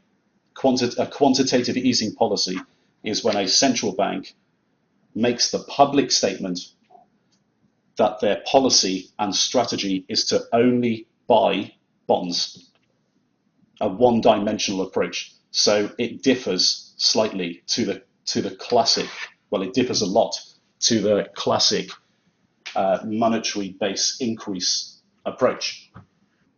So what you'll have heard in the last number of years, obviously very famous cases in the United States with quantitative easing programs, that was obviously combined with very low interest rates that were failing to stimulate the economy, and also classic M2 money supply failing to stimulate the economy as well. And the US Federal Reserve, the central bank, came out and publicly stated that they are instigating a quantitative easing program, therefore communicating to the market that they are a buyer of bonds for the indefinite future. This has also manifested itself into Japan and also manifested itself into Europe, the euro area. And it's become quite a popular policy in recent years because of economies failing to grow and failing to be stimulated by classic approaches of M2 and interest rates after the financial crisis. QE can also be used not just to buy short-term bonds, but also long-term bonds. And this can have the effect of lowering long-term interest rates across the interest rate yield curve. And what can happen is central banks, when signaling to the market that they're a buyer of long-term bonds, this can basically end up flattening out the yield curve and could have unintended consequences, i.e. the original priority was to stimulate the economy with injections via purchases of short-term government bonds, thus increasing the monetary base through short-term reserves and loans in the fractional reserve banking system. But it can end up being the case that central banks can go further out than short-term maturity in the bond market and go to long-term maturity and signal to the market that quantitative easing programs are going to have to be around for a very long time. And what we've seen recently in the United States, Europe, Japan is purchases of longer term, not just short term maturity government bonds. If you want to go and look further into how the bond market works, for example, when a flattening of a yield curve occurs, if you go online and just do your own research, there's plenty of information out there that will be able to tell you what the consequences of these things are and what it actually means when you have a steepening or a flattening of a government bond yield curve. But basically, it can have unintended consequences because a flattening of a yield curve can mean that an economy is under a lot of stress. The risks to QE in terms of putting this type of policy out there and making it a long-term policy tool, it can actually end up being a lot more effective than intended. So the intention to stimulate is usually in a reaction to lower growth forecasts and deflation. And if you go out there and purchase as the central bank lots and lots of government bonds and make lots of short-term and long-term injections into the monetary base to fight lower growth and deflation, this could actually end up occurring that you overshoot your targets. So you end up creating a lot of inflation in the longer term. Or it's not effective enough if the banks basically do not lend out the money on the additional reserves that they're taking in. So basically, if loans at the banks are at capacity, so there's zero excess reserves, The reserve ratio requirement is at the maximum, and it's at the maximum it can possibly be. And increasing reserves or lowering rates to do so to zero doesn't work, then the implementation of QE can basically be seen as a really desperate measure or a last throw of the dice. What you're basically being told is that no more levers exist, and QE is the last throw of the dice. Implementation of QE is obviously an injection to the money supply, and therefore it has a risk to it that basically the exchange rate goes lower. You're increasing the amount of money in circulation, and the value of your money as a country decreases, and the exchange rate goes lower relative to the rest of the world. But you can also, when the exchange rate goes lower, you can also, what we call in the financial markets, import inflation from abroad through your export market. So long-term domestic inflation can go much higher, and it can have the effect of never even increasing bank loans through increased reserves, and then you import inflation from abroad. What do we mean by that? It means, well, your goods as an exporter become a lot cheaper on the international markets relative to the same good somewhere else. And more money flows in from abroad because your exports are being sold at a more competitive rate. And the money to pay for those exports comes into your economy, flies into your economy. And that inflation can be basically imported into your country, and export prices themselves go up in compensation for the amount that the exchange rate has gone down. That inflation can be imported into your country. So to summarize in this area, what you really need to understand is just at this stage how the basic fundamentals of the classic money supply and non-classic money supply mechanisms work, and also how central banks can use plain vanilla tactics and just directly intervene with the exchange rate. Understanding how this infrastructure works is important, because when we look at fundamentals and we look forward in currency markets, we're trying to predict what the participants are going to be doing in the future.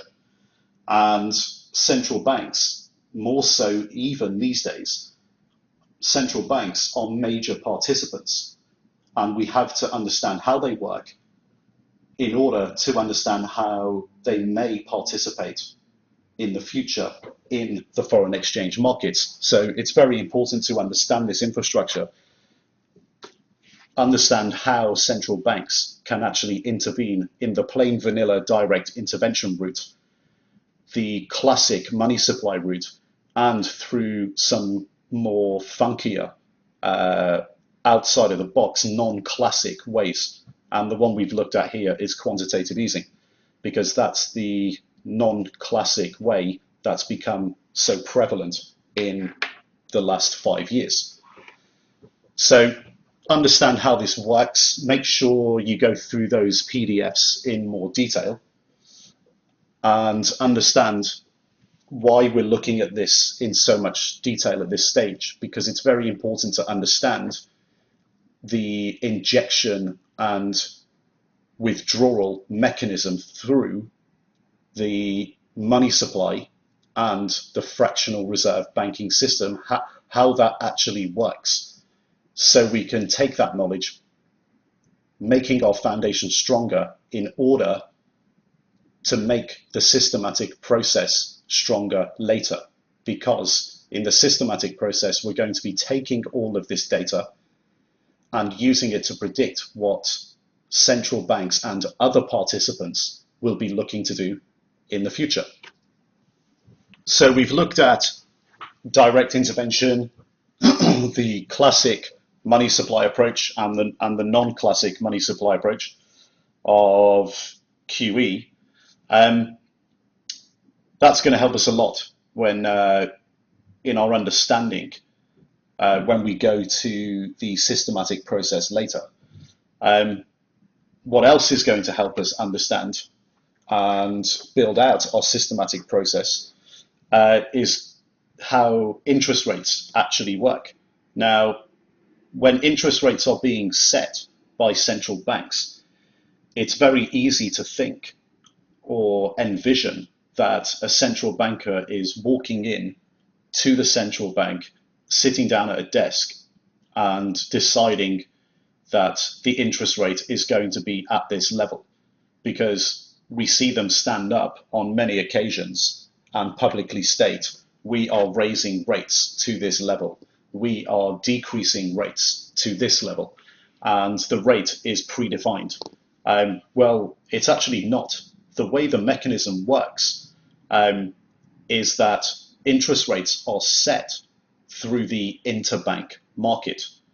What does that mean? Well, at the end of every day, banks who fall short in their reserves borrow money from banks who are long in their reserves, so have excess capacity in their reserves. And the rate at which reserves are lent at the end of every business day through the interbank market, the rate at which these excess reserves are lent is actually at an interest rate. And that overnight rate is the prevailing interest rate in the market. And the way central banks set interest rates is that they actually intervene in that market. They intervene in the interbank market. And I guess the best way to do this is just go through an example. Let's look at expansionary monetary policy. So a central bank trying to stimulate an economy. That would actually involve a central bank going into the interbank market and buying short-term government bonds off the banks themselves. And that's an injection. And the idea from the central bank is that this will increase bond prices and lower short-term market interest rates. And that will basically encourage the banks to lend to each other and increase liquidity between the banks, encourage them to lend to businesses and encourage them to lend more to individuals. So increasing loans to businesses and individuals. But the way the mechanism works isn't a guy walking into the central bank and deciding today interest rates are going to be 1.25%, and then he puts them in an Excel spreadsheet in a cell, and then that email goes off to all the banks, and all the banks set their interest rates at a particular level that they're told to set them at.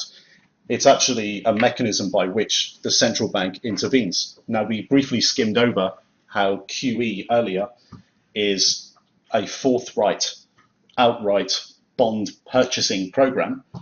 And we stated how this differs from a classic stimulus and contraction or deflationary policy from an investment bank, sorry, a central bank.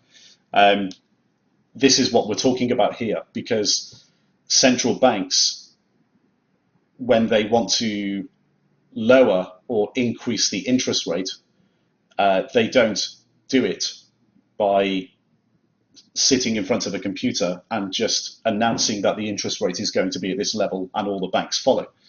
They actually intervene in the interbank market and they target an interest rate that they want to get to. So the contractionary way of doing this to deflate the economy typically involves the central banks selling short-term government bonds. So they're not only just buying government bonds, they're selling them as well in order to make withdrawals from the system And this basically raises short-term market interest rates and discourages banks and makes them decrease loans. So basically withdrawals are coming out of the system. Now, when the central bank is in the mode of lowering interest rates, this is called being dovish. They are basically buyers of short-term government bonds. And when the central bank is in the mode of increasing interest rates, they are basically what's termed hawkish, and they are sellers of short-term government bonds. So how does all of this actually affect the exchange rate of a country? That's what we're really focusing on here in the Forex markets. How does the mechanism of lowering and raising interest rates through the interbank market by a central bank actually affect the exchange rate of a country? Well, basically when interest rates are falling, all things being equal, this discourages capital from abroad flowing into a particular country for the purposes of investment in favor of countries with relatively higher interest rates. So we say a risk-free investment here because what you're doing if you go to a country and invest money in one of the big, large financial institutions like a bank, or you're buying short-term government debt, it's a very low-risk investment, or supposed to be. And the classic finance term is that we call this a risk-free investment. And the interest rate is supposed to be what's called the risk-free rate. And in the situation when interest rates are falling relative to interest rates in the rest of the world, that discourages capital flowing into the economy. And in fact, it basically encourages money to flow out and go to find a home somewhere else in the world where capital can get a higher risk-free return. Therefore, the currency gets sold. So the exchange rate goes lower. That's all things being equal. Now, when interest rates are rising, this encourages capital from abroad flowing into the country for the purposes of getting a higher risk-free rate, a higher risk-free investment relative to the rest of the world. So money flows away from other countries into the domestic economy. And that means the currency has to be bought. So the exchange rate, all things being equal, goes higher. Now, what matters is the interest rate differential. For the exchange rate, what matters is the interest rate differential. And this forms the basis of what's termed as a carry trade, or carry. So we're going to come onto this later. Basically, this means that money flows to risk-free investments and the money gets a carry in the interest rate. Understanding carry and interest rate differentials is really crucial to understanding Forex market trading because it forms one of the major fundamental drivers of exchange rate value. For now, what we just have to understand is that central banks that have got floating regimes primarily control inflation via the interest rate mechanism, and they increase or decrease reserves and loans, or the money supply. This is basically the actual definition of a dirty or managed float. So they can use interest rates, short-term and long-term, even through QE. They can use interest rates combined with classic money supply, or if money supply levers fail, to manipulate the exchange rate in targeting growth and inflation. So let's just understand the basics for now. Whilst we're building this foundation out, there's obviously a lot of information to take in. So, if you feel like you have to go through the video series a lot of times. That's absolutely fine. That's what the video series is there for. What we're doing here is building this foundation to allow us to build out a systematic process. So when we build out the systematic process, we can start to take this knowledge and information for granted as it's known. And then we can start really delving deep into what really fundamentally drives currencies. So let's just understand the basics for now. And we can move on to governments and how governments as participants affect the exchange rate is really direct intervention in both the import and export markets. Okay, so let's begin to try and understand how governments affect the exchange rate on the international forex markets. They can do this in a couple of ways. One way is to introduce import taxes or tariffs. And this policy by a government is intended to be an inflationary measure. So it's supposed to make, or intended to make, the prices of domestic goods increase and create inflation in the domestic economy. So if a government wants to do this, they can make domestic goods relatively cheaper to the rest of the world by introducing import tariffs on foreign goods, making them more expensive for domestic consumers. Now, what happens in this mechanism when this occurs is that foreign goods and the currency of foreign exporters, as in the countries producing the imports to domestic consumers, the foreign goods and the currency are in relatively less demand, and the currency in less demand on the international forex markets. So when a policy like this is rolled out by a government, the foreign currency tends to fall in value and the domestic currency rises in value. Historically, this is basically a protectionist policy. So to protect industries, like the car industry, for example, where countries who are big producers of autos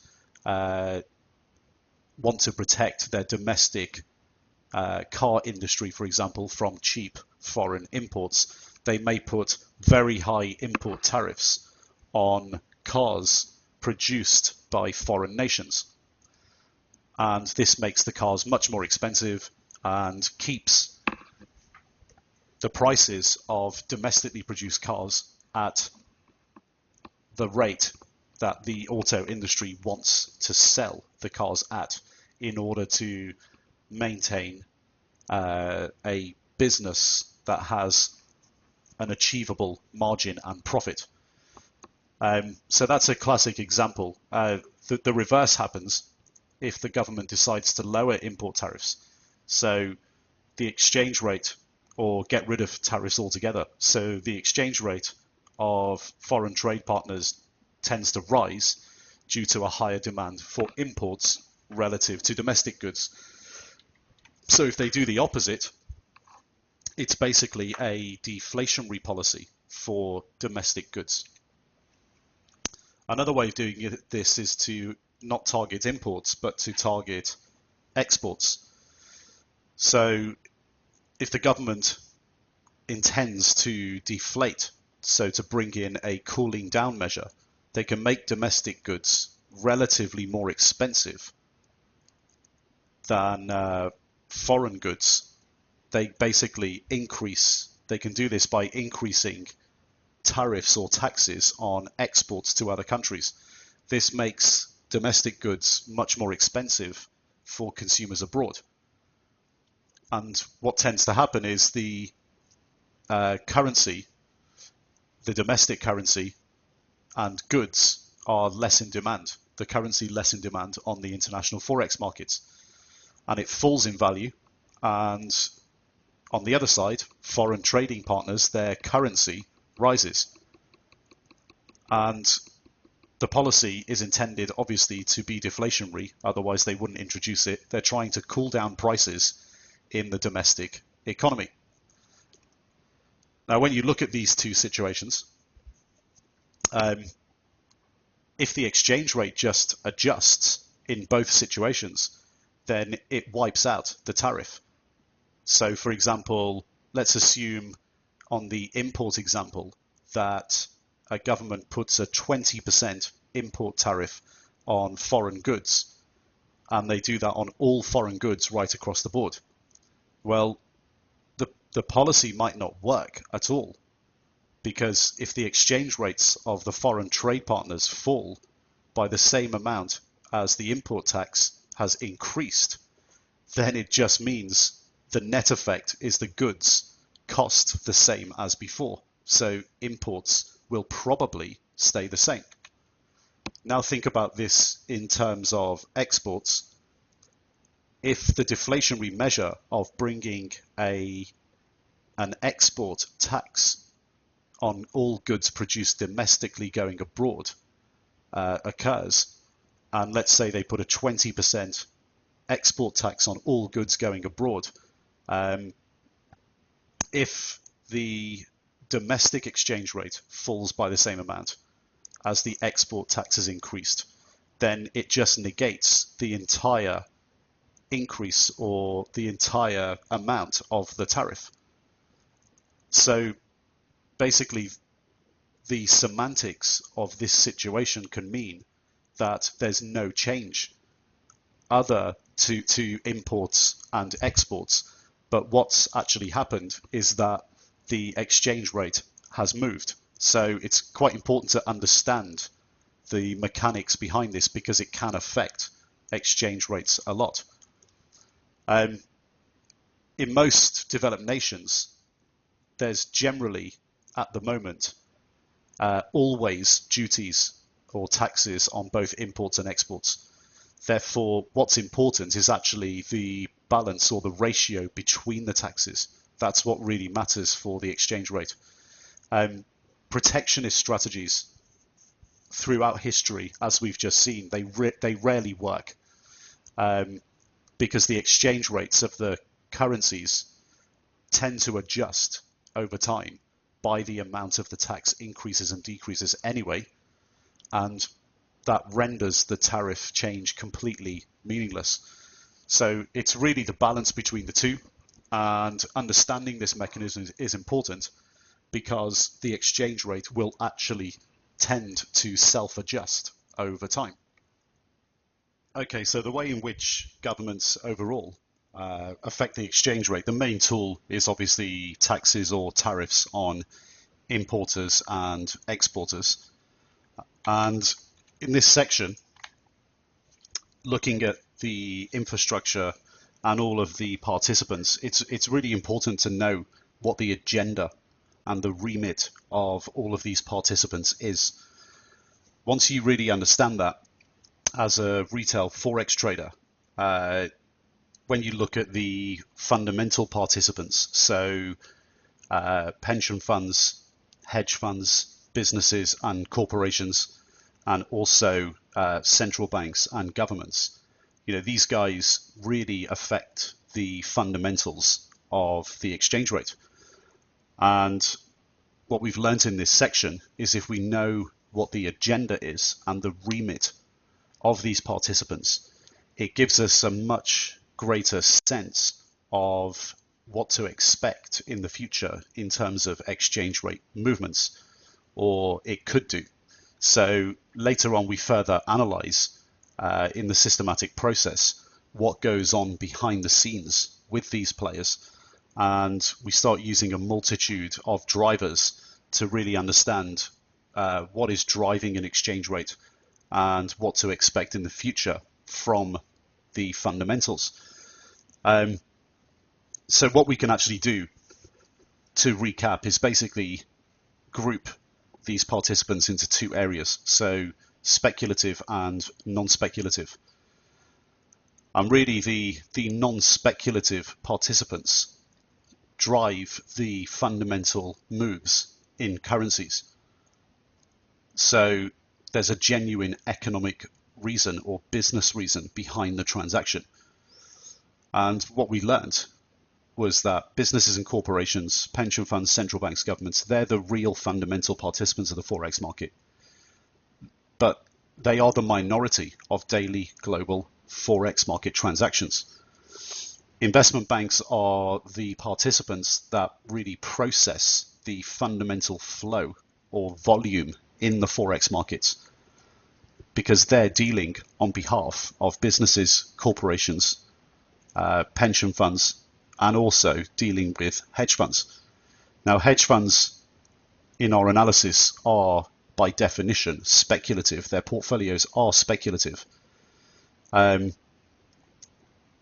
they do use Forex as a hedging instrument, and they also use Forex to fundamentally hedge their portfolios, because it provides correlation to their portfolio, and therefore can be used as a tool to hedge stock portfolios, commodity portfolios, and also bond portfolios, or a mixture of those asset classes.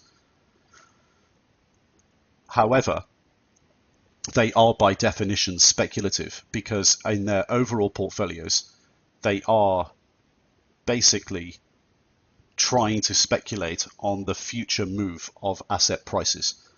So there is an overlap there, but please do understand the distinction that if your portfolio is speculative by definition, if you are using fundamental drivers to make your decision, that's a different type of speculation to a retail trader Forex account with a CFD or spread betting company, and the driver is non-farm payrolls combined with a chart. It's obviously quite different. There's a lot more research put into hedge fund portfolios, and also the time frame that they position themselves over is much longer in order to capture bigger volatility. Investment banks are also pretty similar to the way hedge funds operate with their portfolios, but not on the market making side. This is when they're trading on risk and on a proprietary basis. And basically, retail traders or short-term speculative positions make up about 80% of daily transactions in the Forex market. So what we want to be as retail Forex traders, what we want to aim for is to be more like the hedge funds and the prop trading desks at investment banks. What we want to be doing is staying in business for a very long time, forever, if we can help it, be consistently profitable in Forex, and use Forex as a tool potentially for hedging overall portfolios in stocks, bonds, and commodities. But if we are going to be speculative on Forex, what we should be aiming to do, if we want to be in the minority of the 20% in daily transactions and in the minority that make money in the Forex market, we need to be using fundamental drivers and increasing our time horizon. And the reason we're looking to do this is because it's basically a different approach to speculation. So we, by definition, are speculators on asset prices and exchange rates or Forex values, but we're seeking to become the smart money, similar to hedge funds and investment bank prop trading desks. That's because we've now fully understood how the infrastructure of the retail Forex market works and the conflict of interest that exists.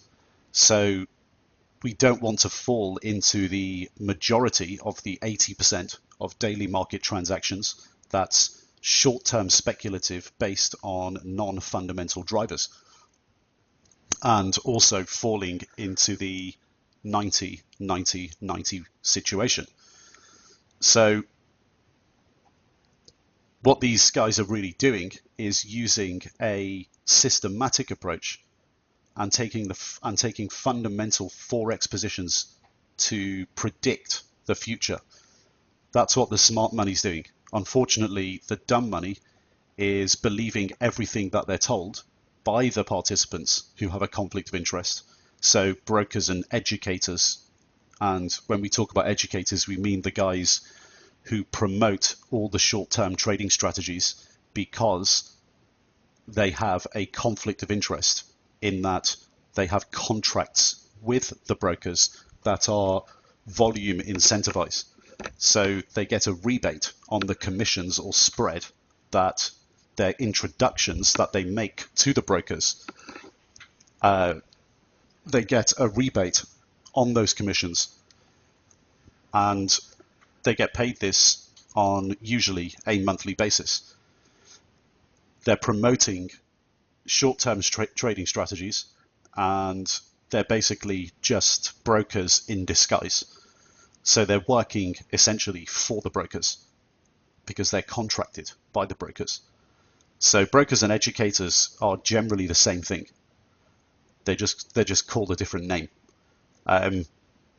This structural conflict of interest just causes a situation where the brokers and the educators, they obviously want to maintain the status quo and get paid regularly. So they promote strategies where they require you to look at only short-term timeframes and teaching you how to click the button as many times as possible and doing it in the biggest size possible. Retail brokers themselves are really only transacting speculative retail business on an OTC or agency basis. They're obviously volume incentivized, size incentivized, and they take the other side of losing trades. It's pretty obvious, therefore, to maintain the status quo, they absolutely need to, they need dumb money to continue to exist. So they promote the dumb money strategies and put a lot of money into marketing to make sure the status quo is protected. And because of that, 90% of retail Forex traders, as we've seen, lose money.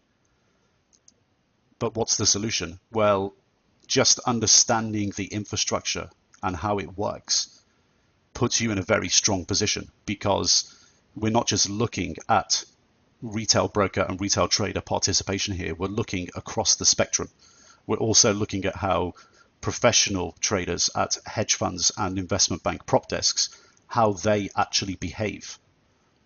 And we're also looking at central banks and governments, because we have to understand how these major participants work with, of course, businesses and corporations. Now, just understanding all of that infrastructure puts you in a strong position, because you make automatically the relative assessment on what the position of retail traders and retail brokers is in the Forex market. And it's pretty obvious. It's the dumb money that's 80% of daily transactions, because everything's volume incentivized, and they fall into the 90% that lose money. What has to happen as a retail trader is you have to understand how this infrastructure works, have an appreciation for it, so you realize two things. One, I have to change because my relative assessment tells me that I must change, and all the proof is there. The statistics are well known, so I have to change. And secondly, the other participants in my relative assessment, businesses, corporations, hedge funds, pension funds, investment bank prop desks, central banks, governments, they're all fundamentally driven.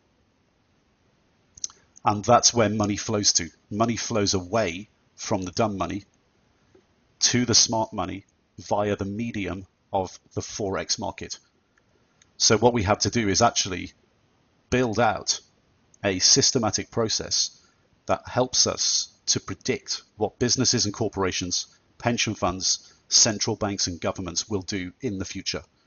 And we buy and sell currencies based on our future predictions, and we move away from speculation over short timeframes, and we move towards speculation over medium to longer term timeframes based on fundamentals in the majority.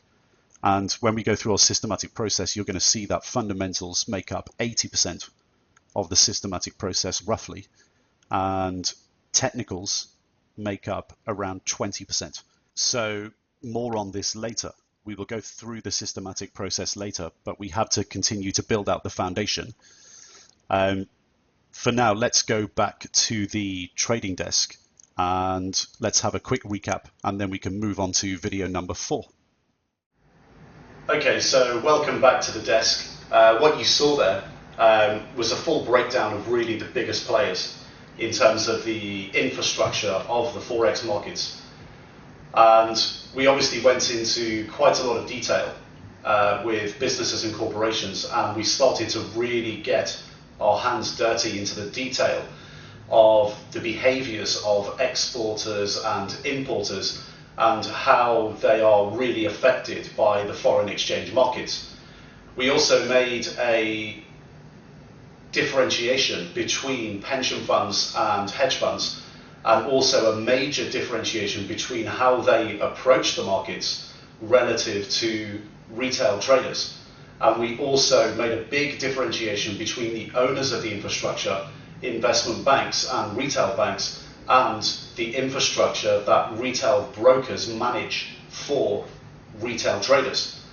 And there's obviously a massively stark difference between pension funds, hedge funds and retail traders and where they clear their business. Now, I don't think we have to labour the point here too much. I think by now you've probably got a very good sense and understanding of how these differences work and the approach that we need to take from the lessons that we learn. Even if you just watched this video and as a retail trader went into the retail Forex market, just having an understanding of this will probably make you survive. And as long as you survive the 90-90-90, you're probably going to stand a very good chance in the future just making money. And that's part of the trick as a retail trader.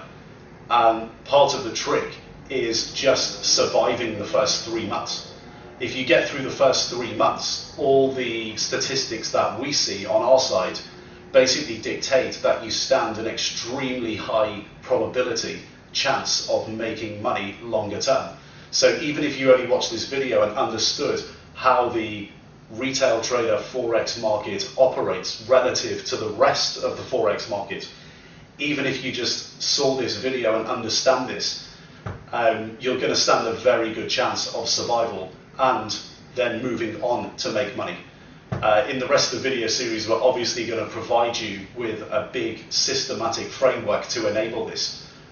We also looked at central banks and governments and how central banks specifically, how they use levers, monetary levers, so interest rates, money supply, and also direct intervention into the Forex markets. And we also looked at governments, which are the other side of intervention, which is fiscal levers, and specifically tariffs or taxes on exports and imports. And when you look at all these participants outside the retail Forex market, the lesson to really learn is that everything's fundamentally driven. So we obviously have to begin predicting what these participants are going to do in the future and position ourselves now based on that expectation. And the drivers that are fundamentally driving the Forex market are driven by the participants that we've looked at, so businesses and corporations, pension funds and hedge funds, central banks and governments. Retail and retail brokers are the infrastructure where low quality dumb money speculation occurs, and that's where money is transferred from the dumb money to the smart money, to the fundamental infrastructure. Okay, so we're continuing to build out this foundation and understanding of everything. Now we're going to go on to video number 4, basic computational methods, which is absolutely necessary in the Forex markets to get yourself up the curve into understanding the dynamics of the numbers behind Forex. So I'll see you at the trading desk in video number 4.